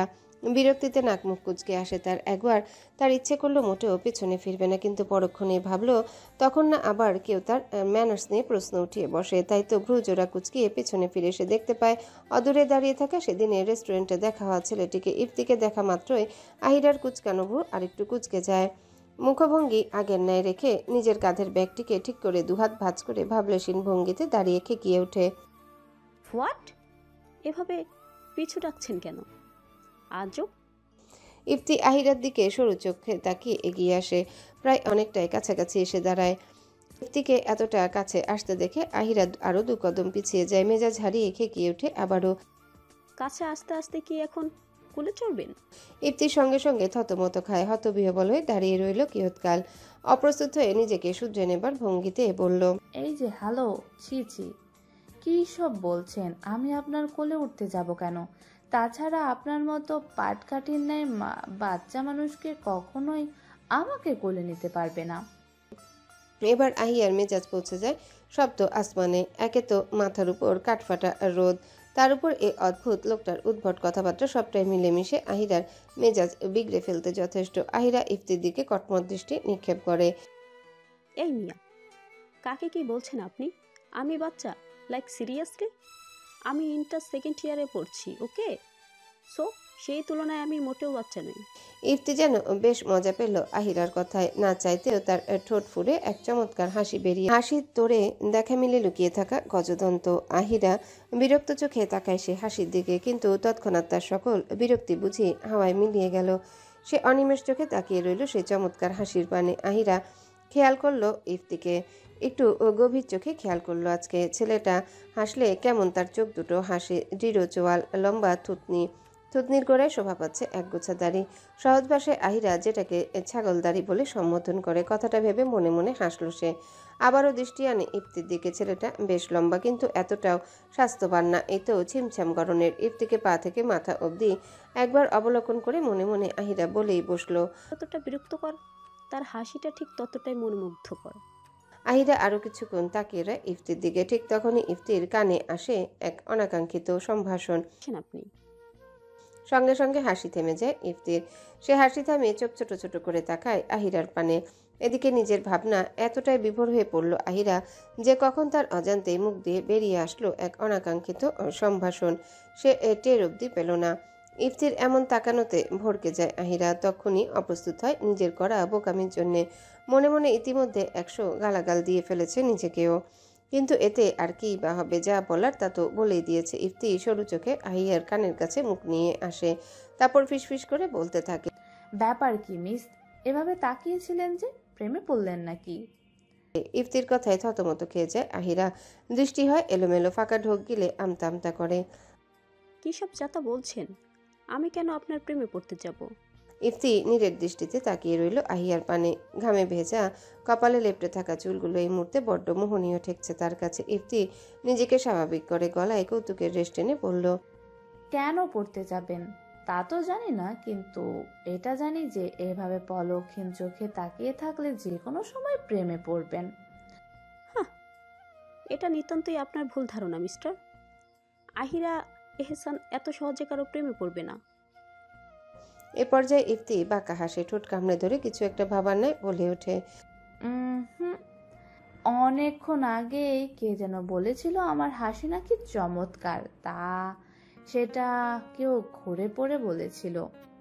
আহিয়া আবারও অপ্রস্তুত হয়, দাঁত দিয়ে জিভ কেটে অন্যদিকে মুখ ফেরায়। অতঃপর গলায় দ্বিগুণ ঝাঁজ এনে বলে, চমৎকার না ছাই, এই সরুন তো, যেতে দিন আমায়। এই কাঠফাটা রোদের মধ্যে দাঁড়িয়ে আপনার সঙ্গে এসব ফালতু কথা নিয়ে তর্ক করার মোটেও সময় নেই আমার কাছে। কথাগুলো বলে মুখ ঝামটা মেরে সেখান থেকে গটগট পায়ে কেটে পড়ে আহিরা। যেতে যেতে অবশ্য নিজের মাথায় জোরে সোরে একটা চাটি মারতে ভুলে না সে। অন্যদিকে ইফতি আর চোখে তাকিয়ে আছে আহিরা যাওয়ার পানে। মুখে তার মৃদু হাসি। হাত বাড়িয়ে মাথার পেছনে চুলগুলোকে হাত বুলিয়ে ঠোঁট কামড়ে ধরে। এক দৃষ্টিতে আহিরা চলে যাওয়া দেখতে থাকে, তারপর হঠাৎ বিড়বিড়িয়ে বলে, প্রেমে তোমায় পড়তেই হবে ম্যাডাম, হয় আজ নয়তো কাল। কিরে, তুই এখন এখানে? অফিস যাসনি? তাশরিক সাহেব অনিককে এই ভরা দুপুরে নিজের টিচার্স রুমে দেখে ভারী অবাক হয়।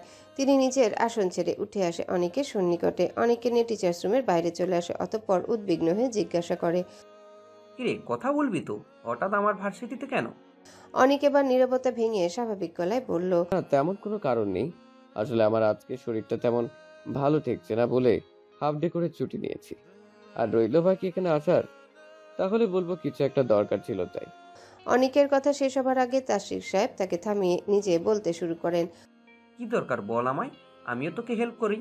অনিক একবার আশেপাশে তাকে, আশেপাশে কাউকে দেখতে না পেয়ে তার চাচ্চুকে বলল, তুমি ফ্রি থাকলে চলো ক্যান্টিনে বসে কথা বলা যায়। হ্যাঁ, তা আর বলতেই, চল।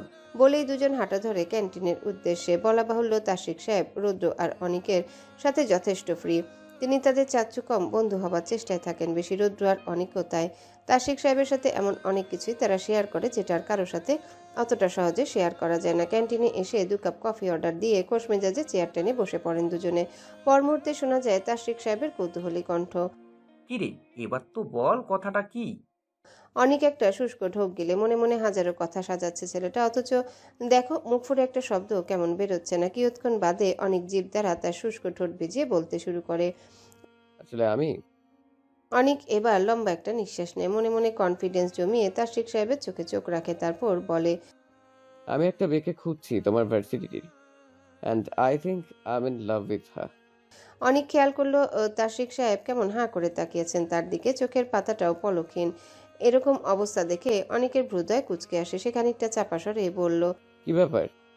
কি এমন করলাম যে এমন হা হয়ে রিয়াকশন দিচ্ছ? তৎক্ষণাৎ তাশরিক সাহেব মুখ বন্ধ করে নেয়, আমতা আমতা করে বলেন, আর ইউ শিওর? অনেক কোনরূপ ভনিতা চারায় সহসা জবাব দেয়, ইয়া 110% শিওর।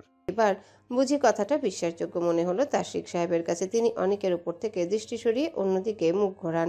টেবিলের উপর হাত টেনে মুখের সামনে ধরে মিটমিট করে হাসতে থাকেন অনেকের আড়ালে। কিন্তু এই হাসি কি আর অলক্ষ্যে থাকে?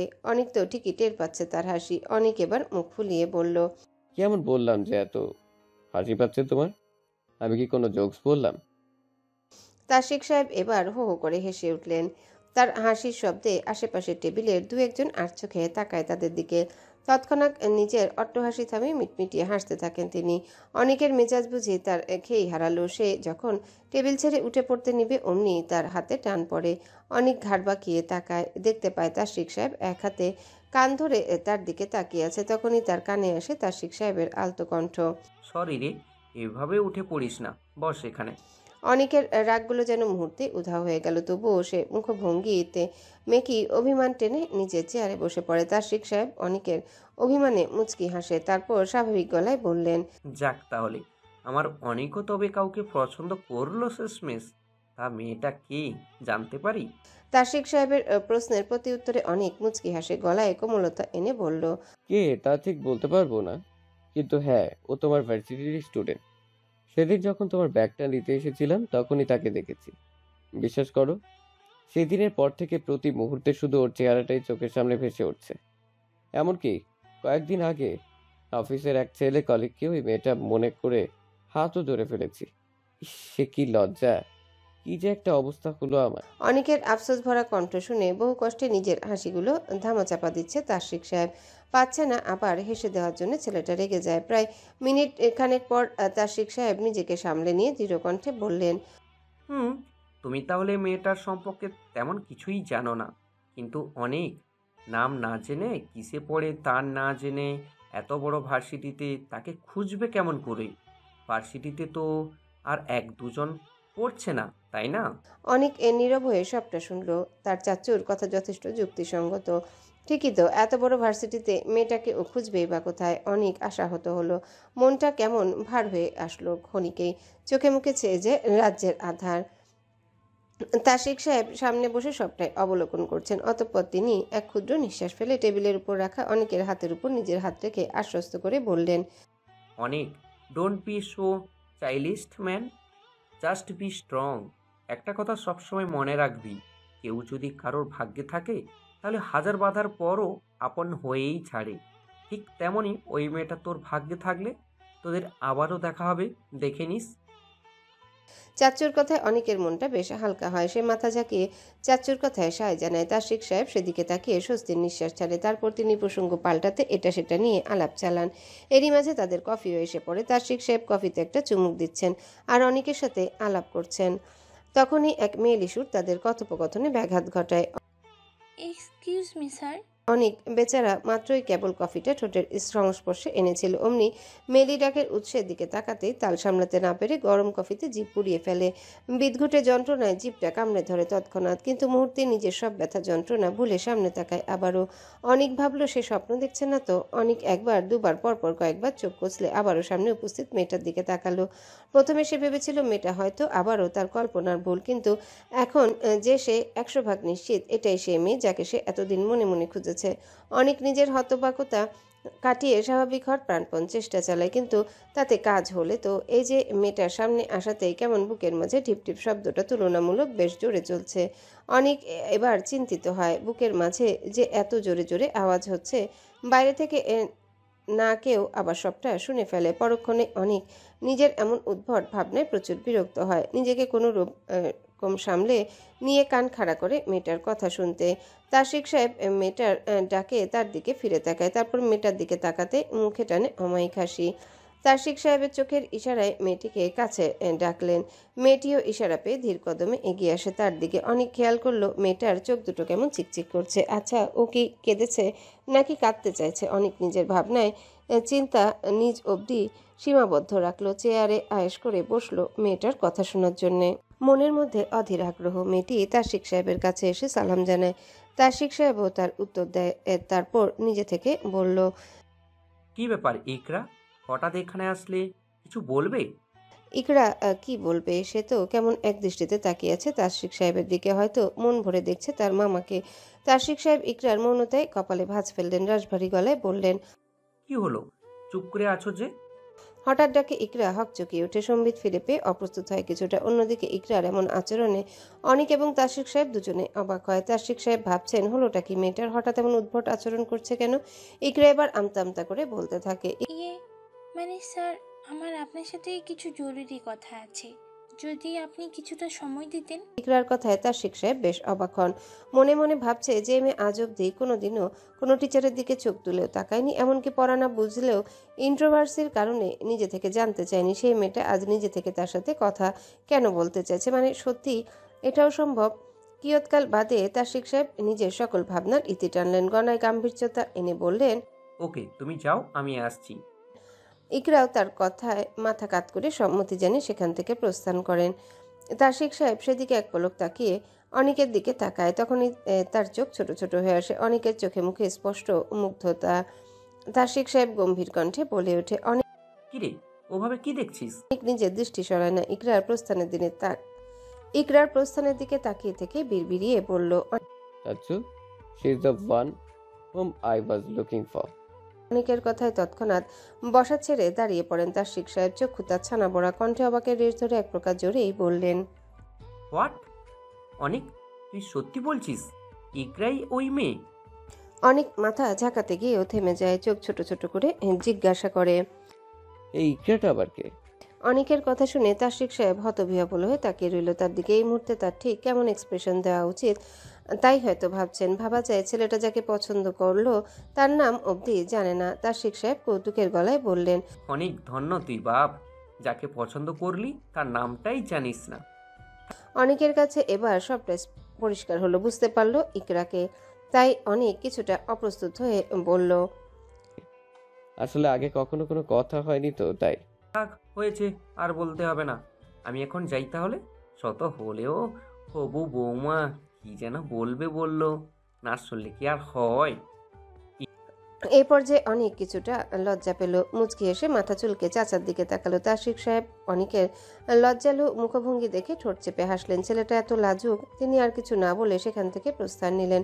লম্বা লম্বা কদম ফেলে চলে গেলেন ক্যাম্পাসে। এদিকে অনিক এখনো ক্যান্টিনে চেয়ারটায় ঠায় বসে চোখ খোলা রেখে কল্পজগতে প্রবেশ করলো। সে কল্পনা করতে থাকে ইকরা স্নিগ্ধ মুখখানা, জোড়া ভ্রু, ভাসা ভাসা আখিদয়, যেগুলো দেখলে মনে হবে এক অতল গহীন সমুদ্র। ফর্সা মুখশ্রীতে রয়েছে বেশ কয়েকটা তিল, এই তিলগুলোর জন্যই হয়তো তাকে এতটা নজর কাড়া লাগে। আহা, কি মাসুম সেই চেহারা! অনেক আবারও মুগ্ধ হয়ে ইকরাকে কল্পনা করে। কল্পনার জগৎ থেকে বেরিয়ে মনে মনে আওড়ালো সে, প্রিয় তিলপুরি, একবার যেহেতু মনের মণিকোঠায় বসিয়েছি, তাহলে জেনে রাখুন, জীবনের শেষ নিঃশ্বাস অবধি এ মনের মণিকোঠায় আপনি বন্দী।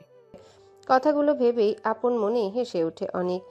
বেচারা, সে কি আর জানে তার অপ্রতিরোধ বাসনার পরিণাম কি? জানলে হয়তো এতটাও ব্যাকুল হতো না, আবার হয়তো হতো। কেননা ভালোবাসা কি আর কোনো বাধা মানে? ইকরা! পেছন থেকে গম্ভীর পুরুষালী কণ্ঠ কর্ণগোচর হওয়া মাত্রই তড়িৎ গতিতে পিছনে ফিরে ইকরা।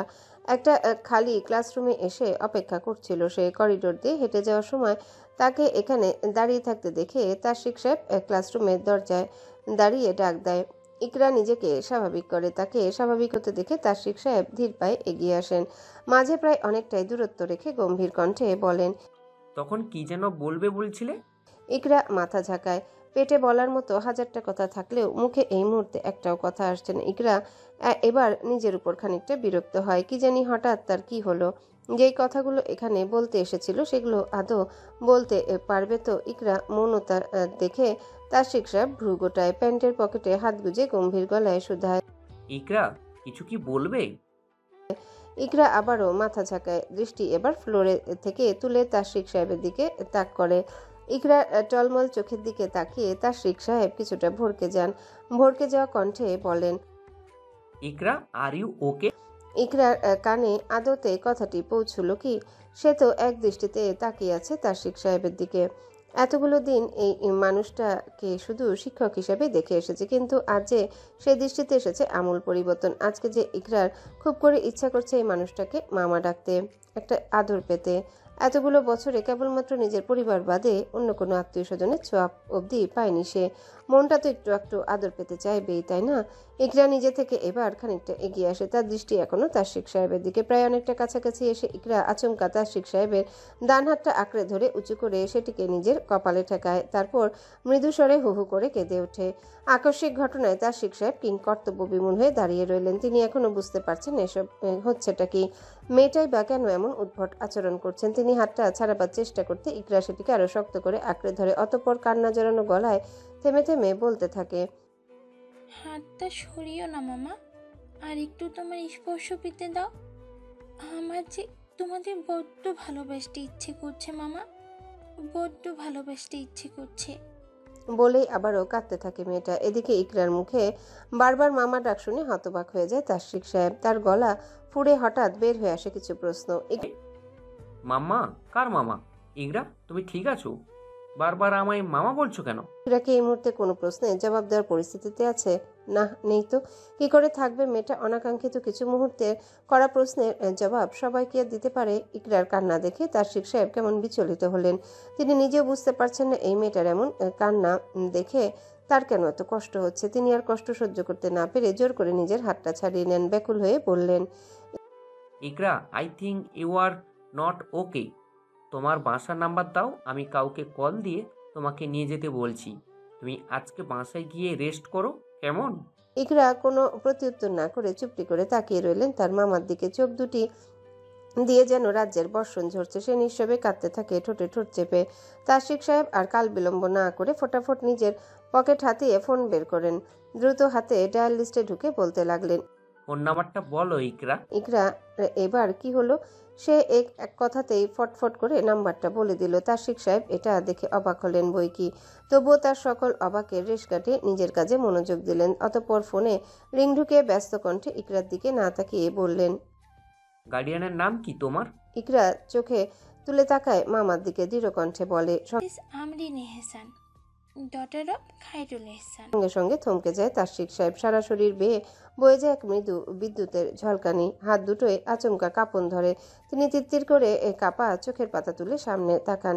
ঠিক তখনই ওপাশ থেকে কলটা রিসিভ হয়। কেউ একজন বেশ নম্র স্বরে সালাম দিয়ে কথা শুরু করে, আসসালামু আলাইকুম, কে বলছেন?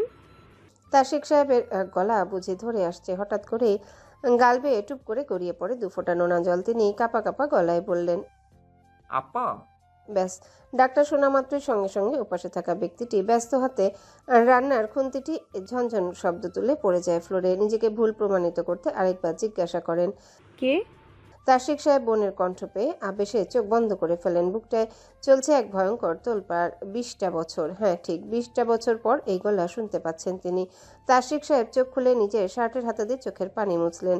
ধরে আসা গলায় আরও বললেন, তোমার তুসুকে ভুলে গেলে আপা? হ্যাঁ, তোমার তুসু। আমরিন বেগমের বুকটা কেঁপে ওঠে তৎক্ষণাৎ। গলায় এসে ভিড় জমায় অজস্র অশ্রুধারা। নিজেকে কোনো মতে সামলে বললেন, তাসিক। তাসিক সাহেব কান্না চোখেও মৃদু হেসে উঠলেন। এবার বুঝে আমরিন বেগমের অশ্রুধারা আর বাদ মানল না। ছুটে বেরিয়ে আসলো সন্তর্পণে। হু করে কাঁদতে লাগলেন তিনি। থেমে থেমে বলতে লাগলেন, ভাই আমার তুষু, কেমন আছিস তুই ভাই? বাড়ির সবাই? বলতে গিয়ে হঠাৎ থেমে গেলেন তিনি। মনে পড়ে গেল সেই 20 বছর আগের নিষেধাজ্ঞা। তাই নিজেকে আবার ইস্পাতের ন্যায় কঠিন করে বললেন, আর কোল দিস না তুষু, ভাইজান জানলে কষ্ট পাবে। বলেই তিনি তাসিক সাহেবকে আর কিছু বলতে না দিয়ে খট করে ফোনটা কেটে দিলেন। অতঃপর ফোনটা হাত থেকে ফেলে দিয়ে ধপ করে ফ্লোরে বসে পড়েন। তারপর নিজের ভাগ্যকে দোষারোপ করে আবারও হাউমাউ করে কেঁদে ওঠেন পাগলের মতো। অন্যদিকে তাসিক সাহেব বোনের অসহায়ত্বে আবারও ভেঙে পড়েন। ভাবতে থাকেন, আদৌ কি অভিশাপ তাদের পরিবার থেকে কাটবে? আবারও কি জোড়া লাগবে কিছু ভাঙা সম্পর্ক? রাত 12টা। ক্লান্ত দেহ অসাড় হয়ে আসা পা দুটোয় কোনো রকম ভর দিয়ে বাড়িতে প্রবেশ করে রৌদ্র। ইদানিং হসপিটালে বেশ চাপ যাচ্ছে তার উপর দিয়ে, আর চাপ থাকবেই বা না কেন। রৌদ্র এখন বেশ সুখ্যাতি সম্পন্ন একজন ডাক্তার। তাছাড়া আজকে আবার একজনের সাথে দেখা করে আসতে আসতে কখন যে এতটা লেট হয়ে গেল টেরই পায়নি। বাড়িতে ঢুকে কোনো রকম দেহটাকে টেনে নিয়ে সিঁড়ি বেয়ে উপরে উঠতে থাকে। করিডোর দিয়ে হেঁটে নিজের রুমে যাওয়ার আগে একবার অরিনের ঘরের দিকে তাকায়। দেখতে পায় দরজাটা আটকানো। হয়তো ঘুমিয়ে পড়েছে। রোজ রোজ থোড়াই না তার জন্য অপেক্ষা করবে মেয়েটা। সে কি আর এখনো বউ হয়েছে তার? বউ না হলে না হয় অপেক্ষা না করে থাকলে ব্যাপক রাগ করবে। আর এখন রাগ করে কী বা করবে? রৌদ্র আপন মনে এসব ভেবে নিজের রুমে আসে। রুমে ঢুকে প্রথমেই হাতে থাকা অ্যাপ্রন আর স্টেথোস্কোপটা ছুঁড়ে ফেলে বিছানায়। তারপর দু হাত দিয়ে একে একে বাটন খুলতে থাকে শার্টের বাটন সবগুলো খোলা শেষে আলমারি থেকে টাওয়েল নিয়ে চলে যায় শাওয়ার নিতে।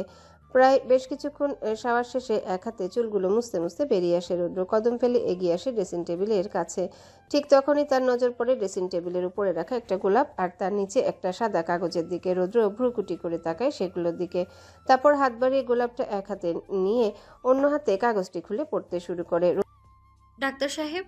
রৌদ্র চিরকুট পরে দু কদম পিছিয়ে যায়। পেছাতে পেছাতে হঠাৎ করে খাটের সঙ্গে ধাক্কা লেগে সেখানেই বসে পড়ে। একবার চিরকুটটার দিকে তাকিয়ে দাঁতে দাঁত চেপে নিজের রাগকে কন্ট্রোল করার চেষ্টা চালায়। এই মুহূর্তে রৌদ্রের শুধু রাগ হচ্ছে না, তার যে ভয়ও হচ্ছে, কাউকে হারিয়ে ফেলার ভীষণ রকমের ভয়। রৌদ্র চিরকুটটা হাতে রেখে দু হাতে নিজের চুলগুলো খামচে ধরে বিড়বিড়িয়ে বলে, আল্লাহ, কি করব আমি এখন? আমি নিশ্চিত হরি এই মুহূর্তে কি চাইছে, কিন্তু আমি কিভাবে এগুলো সামাল দিব? কিভাবে? কথাগুলো শেষ করে কোনো রকমে ধীর গতিতে এগিয়ে যায় ছাদের দিকে। সে প্রতিটা কদম এগোচ্ছে আর তার বুকের ভেতর হার্টবিট ঠিক ততবার ফাস্ট হচ্ছে। প্রায় কিয়ৎক্ষণ বাদে রৌদ্র এসে দাঁড়ায় চিলেকোঠার ঘরের সামনে। আশ্চর্য, ঘরটা থেকে কেমন একটা মিষ্টি ঘ্রাণ আসছে। রৌদ্র আবারও চিন্তায় পড়ে যায়। নিজেকে কোনো মতে সামলে দরজায় হালকা চাপ দেয়। মুহূর্তে দরজাটা খুলে গিয়ে অন্ধকারে ঘরটি উন্মুক্ত হয় চোখের সামনে। রৌদ্র মিহিসরে নীরবতা ভাঙে। Ori, are you there? ভেতর থেকে কোনো আওয়াজ আসছে না। রৌদ্র এবার অধৈর্য হয়। ভ্রু কুঞ্চন করে ঘরে ঢুকে অন্ধকারে সুইচ বোর্ডের দিকে এগিয়ে যায়। সুইচ টিপতেই মুহূর্তে ঘরটা আলোকিত হয়ে যায়। রৌদ্র এবার গলায় ঝাঁজ এনে যেই না কিছু বলতে যাবে অমনি সামনের দিকে দৃষ্টি ফেলতে সে বাকখাড়া হয়ে যায়। মুহূর্তের মধ্যে পাল্টে যায় দৃষ্টিভঙ্গি। বুকে উঠে এক মারাত্মক ঢেউ। রৌদ্র ঘন ঘন নিঃশ্বাস ফেলতে থাকে অনবরত। উদ্দেশ্য নিজেকে কোনো মতে সামলানো, কিন্তু সামনে থাকা রমণী ঝলসানো রূপের মোহে আদৌ কি তা সম্ভব হচ্ছে এই ডাক্তারের পক্ষে? রৌদ্র বার কয়েক শুকনো ঢোক গেলে এখন ওর বড্ড তৃষ্ণার্ত মনে হচ্ছে। নিজেকে কি করবে এখনো? রৌদ্র একবার চোখ দুটো বন্ধ করে আবারও মেলে তাকায়। মোহগ্রস্ত নয়নে আপাদমস্তক দেখতে থাকে সামনে দাঁড়ানো অষ্টাদশীর পানে, যে কিনা এই মুহূর্তে কালো একটা জামদানি শাড়িতে নিজেকে অপরূপ সাজে সজ্জিত করেছে। কালো জামদানিতে অরিনকে এখন আগের চাইতেও বেশি সুন্দর মনে হচ্ছে রৌদ্রর কাছে। আচ্ছা, এই রূপ এতদিন কোথায় ছিল মেয়েটার? সাজেনি কেন এভাবে কোনোদিনও? কেন আজকেই তাকে এভাবে পাগল করতে উঠে পড়ে লেগেছে মেয়েটা কি জানে এই মুহূর্তে রৌদ্রের কি ভয়ঙ্কর বাসনা জাগছে মনে? জানলে হয়তো মেয়েটা লজ্জায় কুঁকড়ে যেত ক্ষণিকেই। অরিন আজকে নিজেকে অপ্সরাদের সাজানোর বেশ উদ্যোগ নিয়েছে। এই যে পরনে তার কালো জামদানি শাড়ি, মুখে হালকা প্রসাধনীর ছাপ, ঠোঁটে আঁকা গোলাপি প্রলেপ, কোমর অবধি খোলা চুল, ফ্যানের বাতাসে আর কিছু অবাধ্য চুল মুখের উপর ছড়িয়ে আছে। অরিন সেগুলোকে বারবার কানের পিঠে গুজে দিচ্ছে, কিন্তু অবাধ্য চুলগুলো এতটাই অবাধ্য যে বারে বারে তারা বাঁধনহারা হতে চাইছে। অরিন এবার বেশ বিরক্ত। সেই চুলগুলোকে আর না সরিয়ে সেভাবে রেখে দেয়। থাকুক বেয়াদবগুলো এভাবে। এতক্ষণ অরিনের হাত নাড়ানোতে তার হাতে সজ্জিত থাকা কালো কাচের চুড়িগুলো বারংবার টুংটাং শব্দ তুলছে। চুরির শব্দগুলো অরিনের কানে স্বাভাবিক ঠেকলেও সামনে থাকা মানুষটার বুকে যে তা তোলপাড় তুলছে সে খবর কি আর অরিন রাখলো না তো? রৌদ্র বুঝি কিছুক্ষণ আগে করা রাগ ভয় সবটাই কেমন ভুলে বসেছে। হয়তো আবারও তার অবচেতন মন হারিয়েছে তার সানশাইনের মোহে। হয়তো আবারও ভুলে বসেছে নিজের অদৃশ্য শিকলকে। রৌদ্র ধীর পায়ে এগিয়ে আসে অরিনের কাছে। নিজেদের মাঝে সামান্য দূরত্ব রেখে শটান হয়ে দাঁড়ায় সে। অপলকভাবে তাকিয়ে থাকে নিজের হৃদয় হরণের দিকে। আর অরিন, সে তো এখনো মাথা নিচু করে দাঁড়িয়ে আছে প্রিয় মানুষটার সামনে। ভাব এমন কেউ বুঝি তাকে আদেশ দিয়েছে এই মুহূর্তে ঘাড় সোজা করে গর্দান নেওয়া হবে তার। অরিন বহু কষ্টে মনে মনে সাহস সঞ্চার করে দৃষ্টি ওপরে তুলে। আজকে যে ভয় অথবা লজ্জা পেলে চলবে না, তার ভালোবাসার কথা যে স্বীকার করতেই হবে। অরিন দৃষ্টি উপরে তুলতে দুজনের দৃষ্টি মিলন ঘটে। অপলক তাকিয়ে থাকে দুজন দুজনার দিকে। কি আশ্চর্য, দুজনার কারো মুখে কোনো শব্দ নেই, কিন্তু চোখে চোখে যেন রাজ্যের কথা হচ্ছে দুজনার মধ্যে। অরিন সেদিকে অপলক তাকিয়ে থেকে মুচকি হাসে। তারপর নিজেকে সাহসী করে বলতে শুরু করে, ডাক্তার সাহেব। রৌদ্রের কি হলো কে জানে, সে মোহগ্রস্ত হয়ে জবাব দেয়, জি। অরিন বিজয়ী হাসে। তারপর আবারও বলতে থাকে, পৃথিবীতে আমরা খুব কম সময়ের জন্যেই আসি ডাক্তার সাহেব, কিন্তু এই কম সময়ের জন্যই এসেও আমরা প্রেমে পড়ি, ভালোবাসি। আবার সেই ভালোবাসা কিন্তু সেই ভালোবাসা না, সেই ভালোবাসা হচ্ছে এক ভিন্ন হৃদয়ানুভূতি, এক তীব্র হৃদয়ানুভূতি, যেখানে ভালোবাসার মানুষটাকে নিজের চাইতেও বেশি ভালোবাসতে ইচ্ছে হয়। তাকে সব সময় চোখে হারাতে ইচ্ছে হয়, তার সঙ্গে কদমে কদম মিলিয়ে হাঁটতে ইচ্ছে হয় বহু দূর অবধি। হয়তো সেই অনুভূতিকেই বলা হয় সঙ্গীন হৃদয়ানুভূতি। এতটুকু বলেই অরিন থামে। চোখ দুটো তার টলমল করছে কেমন। সে আবারও লম্বা শ্বাস টেনে বলতে শুরু করে, ডাক্তার সাহেব, জানেন কি, আমি না বৃষ্টিকে ভীষণ পছন্দ করি। যদি কেউ আমায় কোনোদিন জিজ্ঞেস করে আমার জীবনের সবচেয়ে পছন্দের জিনিস কি, তাহলে আমি নির্দ্বিধায় বলবো বৃষ্টি। কিন্তু এই আমিই আবার বলবো আপনাকে আমি বৃষ্টির মতো পছন্দ করি আপনাকে। এই পর্যায়ে রৌদ্রের বুকটা কেঁপে ওঠে। সে কি অরিনের জীবনে অতটাও পছন্দের হতে পারেনি? এবারে যেন বিশ্বজয়ের সাহস সঞ্চয় করে আরো কিছুটা এগিয়ে আসলো, নিচ থেকে হাত বাড়িয়ে রৌদ্রের গাল ছুঁয়ে দিল। অতঃপর নীরের দৃষ্টি ফেলে বলল, আহা, আপনাকে আমি মোটেও বৃষ্টির মতো পছন্দ করি না, বরং তার চেয়েও বেশি করি। যদি জিজ্ঞেস করেন কতটা, তাহলে বলবো বৃষ্টি তো আমায় একবার ছুঁয়ে দিলে চলে যায়, কিন্তু আপনি হচ্ছেন আমার নিঃশ্বাসের মতো। যতদিন এই নিঃশ্বাস রবে ততদিন এই দেহে প্রাণ থাকবে, ঠিক তেমনি যতদিন রৌদ্র থাকবে ততদিন অরিনের অস্তিত্বও থাকবে। ডক্টর সাহেব, আমি আপনাকে ভালোবাসি, খুব ভালোবাসি। হয়তো এতটা যতটা ভালোবাসলে একটা জীবনে স্বাচ্ছন্দ্যে পার করে দেওয়া যাবে। অরিনের ব্যক্ত করা নিজের অনুরক্তিগুলো এক একটা বুঝি তীরের ফলার মতো রৌদ্রের বুকে এসে বিচ্ছে। তার খুব ইচ্ছে করছে অরিনকে নিজের বুকের সাথে মিশিয়ে নিতে, কিন্তু সে যে এই মুহূর্তে একেবারে বাধা। রৌদ্র নিজেকে শক্ত করে, নিজের গালের উপর থেকে অরিনের হাতটা সরিয়ে দৃঢ় চোয়াল আরো কিছুটা দৃঢ় করে। অরিন রৌদ্রের হঠাৎ পরিবর্তনে ভড়কে যায়। অবাক হয়ে তাকিয়ে থাকে রৌদ্রের দিকে। রৌদ্র অরিনের দিকে পিঠ ঘুরিয়ে রাশভারী গলায় বলল, অরিন, তুই ছোট থেকে আমার বাড়ির সকলের আদরের, তাই আমরা সবাই তোকে একটু বেশি কেয়ার করি, প্রায়োরিটি দিই। তাই বলে সেই এক্সট্রা কেয়ারকে তুই ভালোবাসা বলে মেনে নিবি? এতটুকু সেন্স অফ হিউমার নেই তোর মধ্যে? কোনটা ভালোবাসা আর কোনটা কেয়ার এখনো বুঝতে শিখিসনি তুই? রৌদ্রের বলা প্রতিটা কথায় যেন অষ্টাদশীর বুক ভেঙে খান খান হয়ে ওঠে। কান্নার এসে ভিড় জমায় চোখের কোণে। অরিন বহু কষ্টে শুকনো ঢোক গিলে কান্না হজম করার চেষ্টা চালায়, কিন্তু না, এ ব্যাপারে সে যে বড্ড কাঁচা। অরিন কাঁপা কাঁপা গলায় প্রশ্ন করে, আপনি সত্যি আমায় ভালোবাসেন না? তখনই তার কর্ণগোচর হয় এক দৃঢ় কণ্ঠ, না। আপনি সত্যি আমায় ভালোবাসেন না? জবাবে রৌদ্র কি বলবে এখন? তার যে বুকটা ফেটে যাচ্ছে। এই কথাগুলো বলতে গিয়ে রৌদ্র টের পাচ্ছে তার গলা কাঁপছে। সে টের পাচ্ছে তার হৃদয়ের অসহ্য রকমের যন্ত্রণাগুলো। হঠাৎ তার গাল বেয়ে টুপ করে গড়িয়ে পড়ে এক ফোঁটা অশ্রু। রৌদ্র সন্তর্পণে অরিনের অলক্ষ্যে লুকিয়ে ফেলে সেই অশ্রু। তারপর গলায় আগের চেয়েও দৃঢ়তা এনে বলল, না, বাসি না। অরিনের কাছে মুহূর্তে চারপাশটা অন্ধকার মনে হলো। তার সারা শরীরে ধরে যায় অসহ্য কাঁপন। কাঁপতে কাঁপতে হঠাৎই সে ফ্লোরে ধপ করে বসে পড়ে। রৌদ্র তৎক্ষণাৎ পিছনে ফিরে অরিনকে এভাবে ফ্লোরে বসে পড়তে দেখে দু কদম এগিয়ে আসে। যেই না অরিনকে ধরতে যাবে তার আগে অরিন তাকে হাত বাড়িয়ে থামিয়ে দেয়। কাঁপা কাঁপা গলায় সাবধান করে বলল, শোবেন না আমায়, যেখানে আছেন সেখানেই থাকুন, আর এগোবেন না। রৌদ্র এবার নিজেকে পাগল পাগল মনে হচ্ছে। বুকে তার অসহ্য রকমের যন্ত্রণার মস্তিষ্ক জুড়ে বিচরণ করছে এক অদৃশ্য অমানিসার পরিণাম। রৌদ্র নিজেকে কোনো মতে সামলে বলল, অরি, পাগলামো করিস না, ওঠ বলছি। অরিনের কি হলো? সে একথা শোনা মাত্র এ দৃষ্টি তাক করলো রৌদ্রের পানে। সে দৃষ্টি অবলোকন হওয়া মাত্র মুহূর্তে রৌদ্র থমকে যায়, পিছিয়ে যায় দু কদম। কি ছিল সেই দৃষ্টিতে? কি এমন অদৃশ্য ক্ষমতা আছে এই দৃষ্টিতে, যার জন্য রৌদ্রের মতো মানুষটাও পিছিয়ে যেতে বাধ্য হলো? অরিনের হরিণী আখিদ্বয় কান্নার ফলে হয়ে উঠেছে রক্তবর্ণ। ঠিক যেমন রূপে গোধূলি শেষ লগ্নে পুরো আকাশ রাঙিত হয়, ঠিক তেমন কাজল দিঘি চোখগুলো অসহায়ত্বে কাজলের রেখাকে কেমন লেপটে দিয়েছে সারা কপোলদ্বয়। অরিনের তিত্তির করে কাপা গোলাপের পাপড়ির ন্যায় অষ্টপুট বড্ড মোহনীয় সৌন্দর্যে রূপান্তরিত হয়েছে এই মুহূর্তে। কিন্তু এই সৌন্দর্য উপভোগ করার পরিস্থিতি কি আর এখন আছে? নেই তো। অরিন বেশ কিছুক্ষণ পর দুহাতে ভর দিয়ে বসা থেকে উঠে দাঁড়ায়। নীরবতা ভাঙে কাপা গলায়, যে আমার না তার স্পর্শও আমার না। বলেই আর এক মুহূর্ত দেরি না করে দৌড়ে চলে যায় সিঁড়ি ভেঙে নিজের রুমের উদ্দেশ্যে। অন্যদিকে রৌদ্র, সে তো এখনো এক পলক তাকিয়ে আছে ওই চলে যাওয়ার দিকে। অরিন চক্ষু আড়াল হতেই রৌদ্র চিলেকোঠার ঘরের দরজা ভিতর থেকে লাগিয়ে দেয়। নিজেকে এক প্রকার বন্দি করে নেয় রুমের মাঝে। তারপর ধীর পায়ে এগিয়ে এসে ফ্লোরে পড়ে থাকা লাল গোলাপটি, যেটি অরিন এনেছিল রৌদ্রকে দিবে বলে সযত্নে হাতে তুলে নেয়।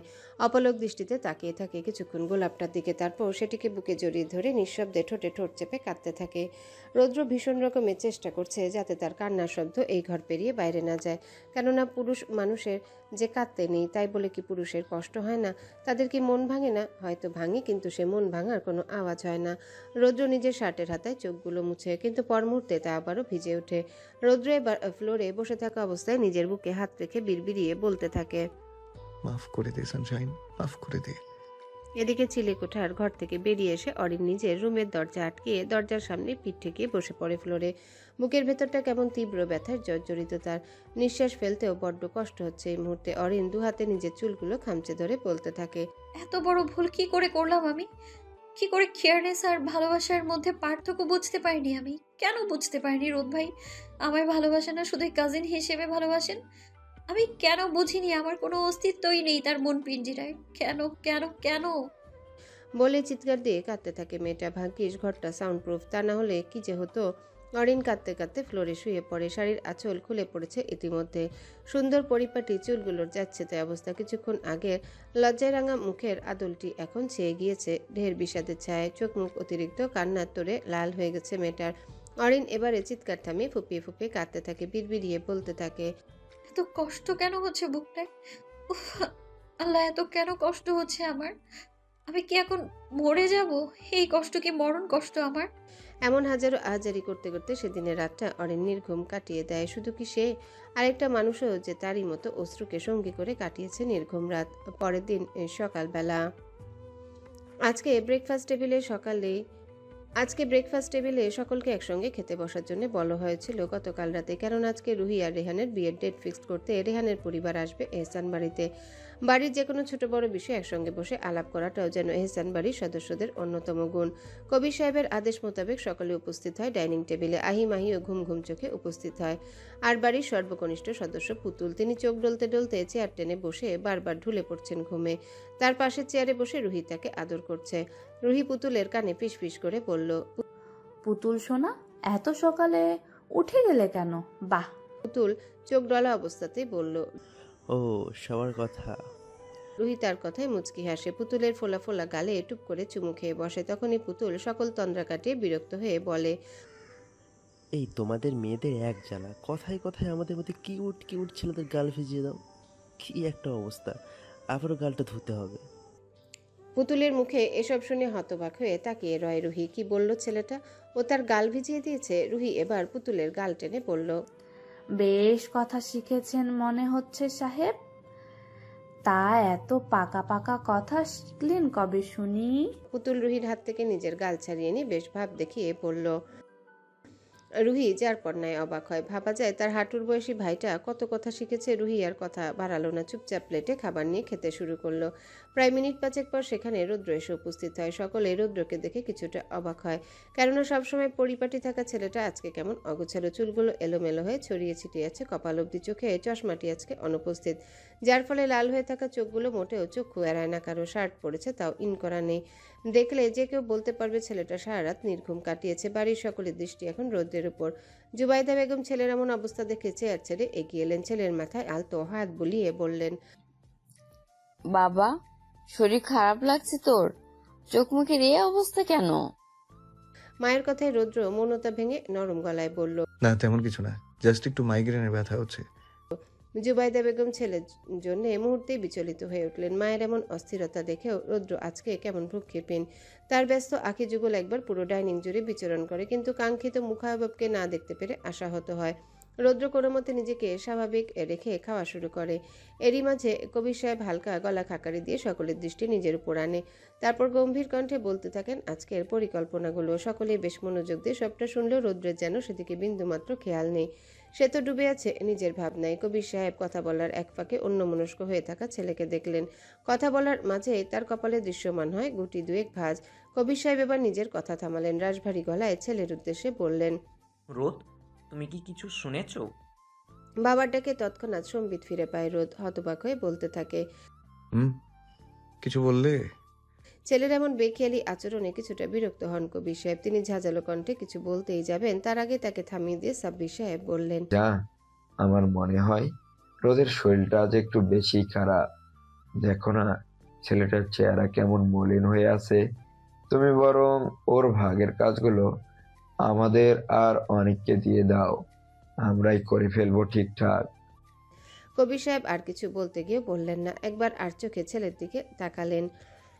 দেখলেন সত্যি ছেলেটার চেহারা এক প্রকার বিধ্বস্ত হয়ে আছে। কবির সাহেব মনে মনে ক্ষুদ্র নিঃশ্বাস ফেললেন, গম্ভীর গলায় শুধালেন, শরীর যখন এতটাই অসুস্থ তাহলে আজকে হসপিটালে না গেলেই পারো, রেস্ট করো বাসায়। কবির সাহেবের কথাকে বড্ড নরম সুরে উপেক্ষা করে রৌদ্র বলল, না, তার প্রয়োজন নেই, আই উইল ম্যানেজ।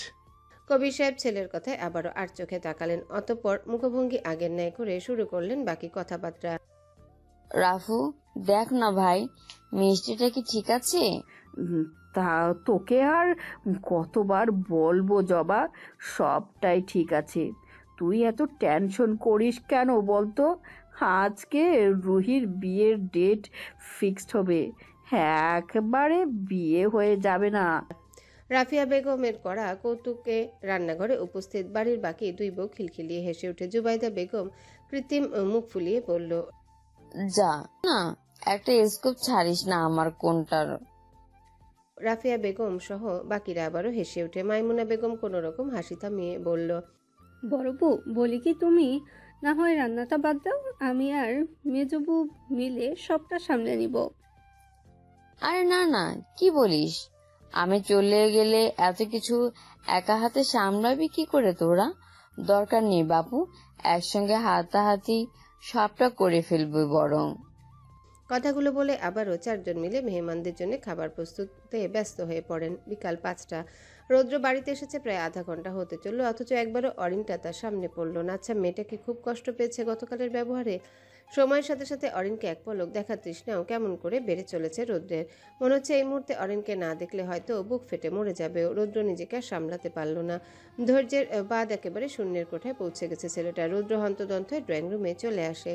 এদিক ওদিক খন্ন হয়ে খুঁজতে থাকে অরিনকে। কোথাও না পেয়ে আবারও সিঁড়ি বেয়ে উপরে উঠে চলে যায় ছাদে, কিন্তু না, এখানেও অরিন নেই। রৌদ্র এবার ভেবে নেয় অরিন হয়তো তার রুমেই আছে, তাই সে ব্যস্ত পায়ে ছুটে অরিনের রুমের দিকে। অরিনের রুমের দরজার সামনে এসে রৌদ্রের বুঝি আর ভেতরে যাওয়ার সাহস হচ্ছে না। সে কাঁপা কাঁপা হাতে দরজার নবে মোচড় দেয়। মুহূর্তে লকটি খুলে গিয়ে ঘরের ভেতর উন্মুক্ত হয়, কিন্তু রৌদ্রকে অবাক করে দিয়ে ভেতরে কোথাও অরিনের টিকিটাও নেই। রৌদ্র আশাহত হয়ে নিচে নামে, আলগোছে ড্রয়িং রুমের সোফায় গিয়ে বসে। মুখখানায় তার রাজ্যের আধার নেমেছে যেন। রৌদ্র কি মনে করে বুক ফুলিয়ে তার মেজমার কাছে যায়। রাফিয়া বেগম রান্নাটা সেরে কেবলই ড্রয়িং রুমে এসে দাঁড়িয়েছে, কেবল অমনি তার সামনে শটান হয়ে দাঁড়ায় রৌদ্র। রাফিয়া বেগম রৌদ্রকে সামনে পেয়ে মুচকি হাসেন, গায়ে আদরের হাত বুলিয়ে বলেন, বাবা, শরীরটা এখন কেমন লাগছে তোর? রৌদ্র এ কথার কোনো রূপ জবাব না দিয়ে উল্টো জিজ্ঞাসা করে, মেজমা, অরিকে কোথাও দেখছি না যে, কোথায় ও? অরিনের কথা শুনে রাফিয়া বেগমের মুখটা ছোট হয়ে আসে, চোখের কোণা কেমন চিকচিক করে ওঠে। সাথে সাথে রৌদ্র সবটা খেয়াল করে বলল, কি হলো? রাফিয়া বেগম হঠাৎই কেমন করে বলতে লাগলেন, জানিস বাবা, মেয়েটা বুঝি আমার বড্ড হয়ে গেছে রে। এই দেখ না, কয়েকদিন আগ অবধি যে মেয়েটা নিজের পেটের কথাগুলো আমায় না বলা পর্যন্ত শান্তি পেত না, সেই মেয়েটা আজ কেমন কথা লুকাতে গিয়েছে নিজের ভেতরের ক্ষুদ্র ক্ষুদ্র অভিমানগুলো। রাফিয়া বেগমের কথা সম্পূর্ণ বোধগম্য হয় না রৌদ্রের। সে জিজ্ঞাসা দৃষ্টিতে তাকিয়ে থাকে তার মেজমার দিকে, শুনতে পায় তার আরো কিছু কথা। জানিস বাবা, আজকে সকালে কি হয়েছে? বলে তিনি বর্ণনা করতে থাকেন সকালের ঘটনাগুলো। ওরি, বেলা কয়টা বাজে সে খেয়াল আছে কি তোর কাছে? এখনো খেতে আসলি না কেন? হ্যাঁ, তার উপর সেই কখন থেকে দরজা নক করছি, খোলার নাম অবধি নিচ্ছিস না। বলি কি হলো, আজকে কি দরজা খুলবি না? দরজার বাইরে দাঁড়িয়ে একাধারে হাঁক ছেড়ে কথাগুলো বললেন রাফিয়া বেগম। মেয়েটাকে নিয়ে তিনি আর পারেন না। সেই কখন থেকে ডাকছে, অন্তত একটা রেসপন্স করবে, তাই না? কিন্তু না, মহারানী কি আর এই অধমের কথা শুনবে? রাফিয়া বেগম এবার উদ্যত হন দুটো কড়া কথা শোনাতে, কিন্তু তখনই খট করে শব্দ তুলে দরজা খুলে দেয় অরিন। রাফিয়া বেগম যেই না কিছু বলতে যাবে, অমনি তার নজর পড়ে মেয়ের ফ্যাকাশে মুখের দিকে। তৎক্ষণাৎ তিনি আটকে ওঠেন, ব্যাকুল হয়ে মেয়ের গালে হাত রেখে জিজ্ঞাসা করেন, অরি, কি হয়েছে মা? শরীর খারাপ করছে? অরিন কিছু বলল না, এক দৃষ্টিতে মায়ের দিকে তাকিয়ে তার হাতটা টেনে এনে বিছানায় বসায়। তারপর কোনোরূপ শব্দ না করে মায়ের কোলে মাথা রেখে শুয়ে পড়ে অরিন। রাফিয়া বেগম মেয়ের কাণ্ডে অবাকের চেয়ে চিন্তিত হন বেশি। মেয়ের খোলা চুলগুলো হাত বুলিয়ে আওড়ায়। কি হয়েছে তোর? মাকে বলবি না? অরিন ধরে আসা কণ্ঠে থেমে থেমে বলতে লাগলো। আম্মু আমার ভালো লাগছে না, কিছু ভালো লাগছে না। কেন লাগছে না? এই প্রশ্নটা করো না প্লিজ। আমি হয়তো উত্তর দিতে পারবো না। আচ্ছা আম্মু, আমরা কেন নিজেদের আবেগকে ঠিক মতো সামলাতে পারি না? কেন নিজেদের মনকে সামলাতে পারি না? রাফিয়া বেগম নির্বাক হয়ে মেয়ের কথা শুনেন। আজ তিনি উপলব্ধি করতে পারছেন মেয়েটা যে তার আর ছোট নেই, বড্ড বড় হয়ে গিয়েছে। রাফিয়া বেগম মেয়ের মাথায় যত্নের সাথে চুমু খান, অতঃপর বলতে লাগলেন, হয়তো সবটাই তোমার বয়সের ঝোঁক অরি। আসলে এখানে তোমাদেরও দোষ নেই, কেননা এই বয়সে এরমভাবে আসা যে একদম স্বাভাবিক। কিন্তু প্রতিবার যে এই বয়সের আবেগ ঠিক হবে এমনটা কিন্তু নয়। কিছু কিছু সময় আমরা আমাদের চোখের ভালো লাগাকে নিজের মনের আবেগ বলে মেনে নিই। তাই এই বয়সের ঝোঁকে পড়ে কোনো সিদ্ধান্ত নেওয়া থেকে আমাদের বিরত থাকা উচিত। অরিন মায়ের কথাগুলো মনোযোগ দিয়ে শোনে। মনে মনে ভাবছে হয়তো রোদের প্রতি তার ফিলিংসটা নিতান্তই বয়সের ঝোঁক। অরিন এবার মনে মনে কঠিন সিদ্ধান্ত নেয়। সে তার মায়ের কোমর জড়িয়ে ধরে আসা কণ্ঠে বলে, আম্মু আমি কিছুদিন নানা বাড়ি যেতে চাচ্ছি, প্লিজ এবার আর না করো না। আমি সত্যি একটু ঘুরতে চাই কোথাও, অন্তত এতে যদি মনটা একটুখানি ফ্রেশ হয়। রাফিয়া বেগমের সাহসে আজার কুলায় না মেয়েকে না বলতে। তিনি মেয়ের মাথায় মুখে সম্মতি দিলেন। অরিনও চোখ বুজে পড়ে রইল মায়ের কোলে। তার মানে অরি বাড়িতে নেই? রৌদ্রের করা প্রশ্নে রাফিয়া বেগম মাথা ঝাঁকায়। তারপর আর কিছুক্ষণ এটা সেটা নিয়ে কথা বলে চলে যান তিনি। এদিকে অরিনের চলে যাওয়া যেন কোনো কিছুতে মেনে নিতে পারছে না রৌদ্র। সে বুঝি থমকে গিয়েছে সেখানে। বারে বারে তার মনে হচ্ছে এই বুঝি সে অরিনকে হারিয়ে ফেললো। না, আর ভাবতে পারছে না রৌদ্র। সে গটগট পায়ে ছুটে যায় নিজের রুমে। কোনো রকম নিজের রুমে পৌঁছে দরজা লাগিয়ে ঘন ঘন নিঃশ্বাস ফেলতে থাকে অনবরত। সে বেশ বুঝতে পারছে অরিন তার উপর অভিমান করে চলে গিয়েছে। রৌদ্র নিজেকে সামলানোর আপ্রাণ চেষ্টা চালায়, কিন্তু না, এই মুহূর্তে রাগে তার মাথা ফেটে যাচ্ছে। রৌদ্র চোয়াল শক্ত করে সারা ঘরময় পায়চারি চালায়, তবুও রাগ বুঝি কমবার নাম নেই। তাই শেষমেশ উপায় না পেয়ে রৌদ্র হাত মুষ্টিবদ্ধ করে অনবরত দেয়ালে ঘুষি মারতে থাকে আর মুখ দিয়ে বিড়বিড়িয়ে বলতে থাকে, এত অভিমান কেন তোর সানশাইন? এতটা অভিমান? কি করে এই অভিমান ভাঙাবো আমি? কি করে ফেরাবো তোকে? বেশ কয়েকটা ঘুষি মারার পর রৌদ্র থামে। হাতটা তার একেবারে থেতলে গিয়েছে ঘুষির প্রকোপে, তবুও বান্দার সেদিকে কোনো ভ্রুক্ষেপ নেই। সে আবারও নিজের চুল খামচে ধরে বলতে থাকে, ভালোবাসবি আর কষ্ট পাবি না তা কি করে হয় সানশাইন? আমি আমি যে এক জ্বলন্ত আগুন রে। আমার ভালোবাসার আগুনে নিচ থেকে দগ্ধ হতে এসেছিস তুই। তাহলে এত সহজে তোকে ছাড়ি কি করে বলতো?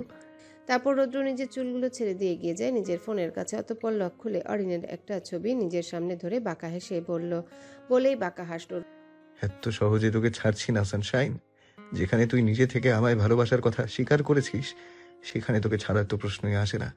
এতদিন রৌদ্রের কেয়ার দেখেছিস, কিন্তু এবার থেকে রৌদ্রের পাগলামি দেখবি। আই রিপিট, আমার পাগলামি দেখবি মিসেস ইফতেখার এহসান রৌদ্র। রৌদ্র সত্যি কি অরিন আবারও ফিরবে রৌদ্রের জীবনে? সত্যি কি পূর্ণতা পাবে তাদের ভালোবাসা? এহসান বাড়ির অদৃশ্য শেকল ছড়িয়ে পারবে কি তারা নিজের ভালোবাসাকে জয় করতে, নাকি আবার হারিয়ে যাবে ভালোবাসা পরিবারের তুচ্ছ কিছু নিষেধাজ্ঞার প্রাচীরে?